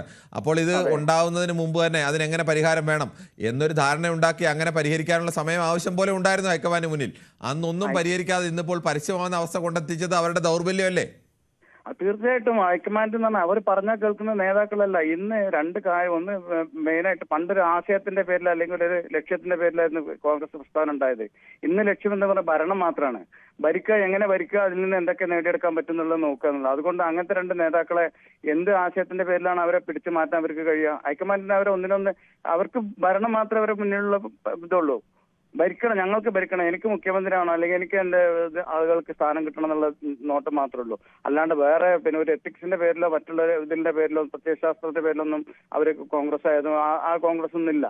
അപ്പൊ അതുകൊണ്ട് ഇവര് പിന്നെ ഹൈക്കമാൻഡ് അഭിപ്രായം പറഞ്ഞിട്ടുണ്ടെങ്കിൽ അവർ മാനം കെടും, സ്പ്ലിറ്റ് ആവും, വീണ്ടും ആ ഉള്ള ഭരണം കൂടി നഷ്ടപ്പെടും. അതുകൊണ്ട് എത്രയും നീട്ടിക്കൊണ്ടുപോകുന്നത് അതുകൊണ്ടാണെന്നാണ് എനിക്ക് മനസ്സിലായത്. ശരി, താങ്കളുടെ അഭിപ്രായം വളരെ വ്യക്തമാണ്. ശ്രീ കൃഷ്ണമോഹനാണ് ബാംഗ്ലൂരിൽ നിന്നും. ശ്രീ കൃഷ്ണമോഹൻ, താങ്കൾ എന്ത് തോന്നുന്നു? ഹൈക്കമാൻഡിന്റെ ഒരു ഇടപെടൽ അത് വല്ലാതെ വൈകി പോകുന്നുണ്ടോ? അല്ല, അത് വൈകി പോകാൻ ഒരു കാരണമുണ്ട്. എന്താ പറഞ്ഞാൽ അവിടെ 2-3 കാരണങ്ങളുണ്ട്. ഒന്ന്, ഈ DK ശിവകുമാർ സോണിയാഗാന്ധിയും പ്രിയങ്ക ഗാന്ധിന്റെ ആളാണെന്ന് പറയുന്ന കേട്ടെ. എത്രയാണ് ഇതൊക്കെ ഇങ്ങനെ പേപ്പറിലും മറ്റേ സോഷ്യൽ മീഡിയ ചാനൽസിലും ഒക്കെ വരുന്നത്. പിന്നെ Siddaramaiah is A mass leader. അദ്ദേഹം ഇപ്പൊ ഈ DK ശിവകുമാർ ഒരു ഒക്കലിക കമ്മ്യൂണിറ്റിയും പിന്നെ അവിടുത്തെ ഒരു ഏരിയയിൽ മാത്രമേ അയാൾ വലിയ മാസ് ലീഡർ അല്ല, ഇത് ട്രാൻസാക്ഷണൽ ലീഡർ എന്ന് പറയാം. പക്ഷേ അവിടെ ഇപ്പൊ പ്രശ്നം എന്താന്ന് പറഞ്ഞാല് ഇവരെ DK ശിവകുമാറിന് ഇപ്പം അന്ന് 2.5 വർഷം ഇയാൾക്ക് അങ്ങനെ വാക്ക് കൊടുത്തിട്ടുണ്ടെന്നൊക്കെ പറയണേ. അതിപ്പോ എത്ര ആർക്കാന്നൊന്നും എങ്ങനെയെന്ന് അറിയില്ല. പിന്നെ BJPന്റെ കൂടെ വരണം എന്നുണ്ടെങ്കിൽ ആന്റി ഡിഫെക്ഷൻ ആക്ടിന്റെ പ്രൊവിഷനെ മറികടക്കാൻ വേണ്ടിയിട്ട് 140 സീറ്റാണ് കോൺഗ്രസിന് കിട്ടിയത്. അപ്പം 61 പേരെങ്കിലും പുറത്തു വരണം. 61 പേരെ സപ്പോർട്ട് DK ശിവകുമാറിന് ഉണ്ടോന്ന് അറിയില്ല. അപ്പൊ ഇത് എവിടെ എത്തിച്ചേരും എന്ന് പറയാൻ പറ്റില്ല. അപ്പൊ ഹൈക്കമാൻഡിനും ഒന്നും ചെയ്യാൻ പറ്റാത്ത ഒരു സ്ഥിതിയിലാണ്. അപ്പോൾ ചിലപ്പം എനിക്ക് തോന്നുന്നത് എന്താണെന്നാല് ചിലപ്പം ഖർഗേനെയോ പരമേശ്വരനെയോ പിന്നെ ആരെങ്കിലും കുറെ പേരുണ്ട്. ഇപ്പൊ എനിക്ക് മുഖ്യമന്ത്രിയാണെന്ന് പറയണേ. അപ്പോ എന്താവോ എന്ന് പറയാൻ പറ്റില്ല. ശരി, ഓക്കെ. ശ്രീ കൃഷ്ണമോഹനാണ് ബാംഗ്ലൂരിൽ നിന്ന് പ്രതികരിച്ചത്. മറ്റൊരു ലക്ഷ്മണനാണ് കണ്ണൂരിൽ നിന്നും. ശ്രീ ലക്ഷ്മണൻ, താങ്കൾക്ക് എന്ത് തോന്നുന്നു? ഈ കോൺഗ്രസ് നേതൃത്വം എന്താണ് ഇങ്ങനെ എത്ര വന്നാലും പഠിക്കാത്തവരായി തുടരുന്നത്? സാറേ, ഈ 1-2 ദിവസമല്ലേ ആയിട്ടുള്ള ഈ പ്രശ്നം തുടങ്ങിയിട്ട്? 1-2 ദിവസമോ ശ്രീ ലക്ഷ്മണൻ? എത്ര കാലമായി പ്രശ്നം തുടങ്ങിയിട്ട്? അല്ല ഇങ്ങനെ വിശാലമായിട്ട് തുടങ്ങിയത് 2 ദിവസമല്ലേ ആയിട്ടുള്ളൂ. വിശാലമായി തുടങ്ങിയിട്ട് തന്നെ ഇപ്പോൾ ഏകദേശം ഒരു 2 ആഴ്ചയെങ്കിലുമായി. ഡൽഹിയിൽ നിന്ന് കാര്യങ്ങളൊക്കെ വളരെ ജോറായിട്ട് നടക്കുന്നുണ്ട് എന്നുള്ള കിട്ടിയ വിവരം സാറേ. അതുകൊണ്ട് ബേജാറാകല്ല. നമുക്ക് ബേജാറൊന്നുമില്ല ശ്രീ ലക്ഷ്മണൻ. അതെ, നമുക്കെന്ത് ബേജാറ്? നിങ്ങളുടെ പാർട്ടിയിൽ നേതാക്കൾ ഉണ്ടാക്കുന്ന പ്രശ്നങ്ങൾ അല്ലാതെ നമുക്കാണോ അതിൽ ബേജാറ്? അതൊക്കെ കൃത്യമായിട്ട് ഇതിനെക്കാട്ടിയും പ്രശ്നമല്ലേ ആദ്യം അവര് പിന്നെ നമ്മുടെ മുഖ്യമന്ത്രി സിദ്ധരാമയ്യയും ഇങ്ങനെ പ്രശ്നം ഉണ്ടായതെടുത്ത് പരിഹരിക്കാതെയാണ് ഈ പാർട്ടി ഈ അവസ്ഥയിൽ എത്തിയത്. അതറിയാമല്ലോ. അല്ല സാർ, അത് സാറല്ല, അത് നിങ്ങൾ you don't worry about that. ശരി, ഓക്കെ. എന്തായാലും ശ്രീ ലക്ഷ്മണന്റെ അഭിപ്രായം അങ്ങനെ. എന്തായാലും പ്രേക്ഷകരുടെ ഭാഗത്തു നിന്നും യഥാസമയം ഇടപെട്ട് പ്രശ്നങ്ങൾ പരിഹരിക്കത്താൻ കോൺഗ്രസ് ഹൈക്കമാൻഡിന്റെ ഭാഗത്തു നിന്നുണ്ടാകുന്ന വീഴ്ചകൾ രൂക്ഷമായ വിമർശനം തന്നെയാണ് പലരും ഉയർത്തിയത്. അങ്ങനെയല്ല, ഇതൊക്കെ പരിഹരിക്കപ്പെടും എന്ന് ഇതിൽ വലുത് കണ്ടതാണ് കോൺഗ്രസ് എന്ന് പറയുന്നവരുമൊക്കെ ഉണ്ട്. പക്ഷെ അപ്പോഴും അന്ന് അതിനുള്ള വലിപ്പം, അതിനുള്ള ശേഷി ഒക്കെ ഉണ്ടായിരുന്നൊരു പാർട്ടിയായിരുന്നു കോൺഗ്രസ്. പക്ഷേ പല കാലങ്ങളിലായി അത് ശോഷിച്ചു പോയതുമൊക്കെ ഇത്തരം കാരണങ്ങളാൽ സംസ്ഥാനങ്ങളിൽ വിവിധ കോൺഗ്രസിൻ്റെ ശക്തി കേന്ദ്രങ്ങളായ സംസ്ഥാനങ്ങളിൽ പ്രധാനപ്പെട്ട നേതാക്കൾ തമ്മിലുള്ള തർക്കങ്ങളും അവിടുത്തെ ഉൾപാർട്ടി പ്രശ്നങ്ങളിലും ഹൈക്കമാൻഡ് യഥാസമയം ഇടപെടുകയും അത് പരിഹരിക്കുകയും ചെയ്യേണ്ട ഉത്തരവാദിത്തത്തിൽ നിന്ന് മാറി നിൽക്കുകയും പ്രശ്നം വഷളാക്കി അതിൻ്റെ എല്ലാ സീമയും കടന്നു കഴിയുമ്പോൾ ഒരു പരിഹാരം വെക്കും. സ്വാഭാവികമായും ആ കാര്യത്തിൽ നീതി കിട്ടാത്ത ആളുകൾ പാർട്ടിയിൽ നിന്ന് പിണങ്ങി പോവുകയും പാർട്ടിക്ക് ബദൽ പാർട്ടി ഉണ്ടാക്കുകയും ഒക്കെ ചെയ്യുന്ന എത്ര സംഭവങ്ങൾ ഉണ്ട്. അങ്ങനെ ബദൽ പാർട്ടി ഉണ്ടാക്കി അവരൊക്കെ അധികാരത്തിലേറി മുഖ്യമന്ത്രിമാരായ കേന്ദ്രമന്ത്രിമാരായ മമതയും ശരത് പവാറും അടക്കമുള്ള എത്രയോ നേതാക്കളടക്കം ഇന്ത്യയിലുണ്ട്. ഇന്ന് BJPയിൽ നിൽക്കുന്ന പല നേതാക്കൾ നല്ലൊരു ശതമാനവും പഴയ കോൺഗ്രസിൻ്റെ നേതാക്കളാണ് എന്നതുകൂടി ഓർക്കണം. പക്ഷേ അപ്പോഴും കോൺഗ്രസ് ഹൈക്കമാൻഡ് ഇത്തരം പ്രശ്നങ്ങൾ പഴയ ശീലമൊക്കെ തന്നെയാണ് തുടരുന്നത് എന്നതുകൂടിയുണ്ട്. എന്തായാലും നാളെയും ഇതേ സമയം ന്യൂസ് 18 പൊതുവേദി മറ്റൊരു വിഷയവുമായി.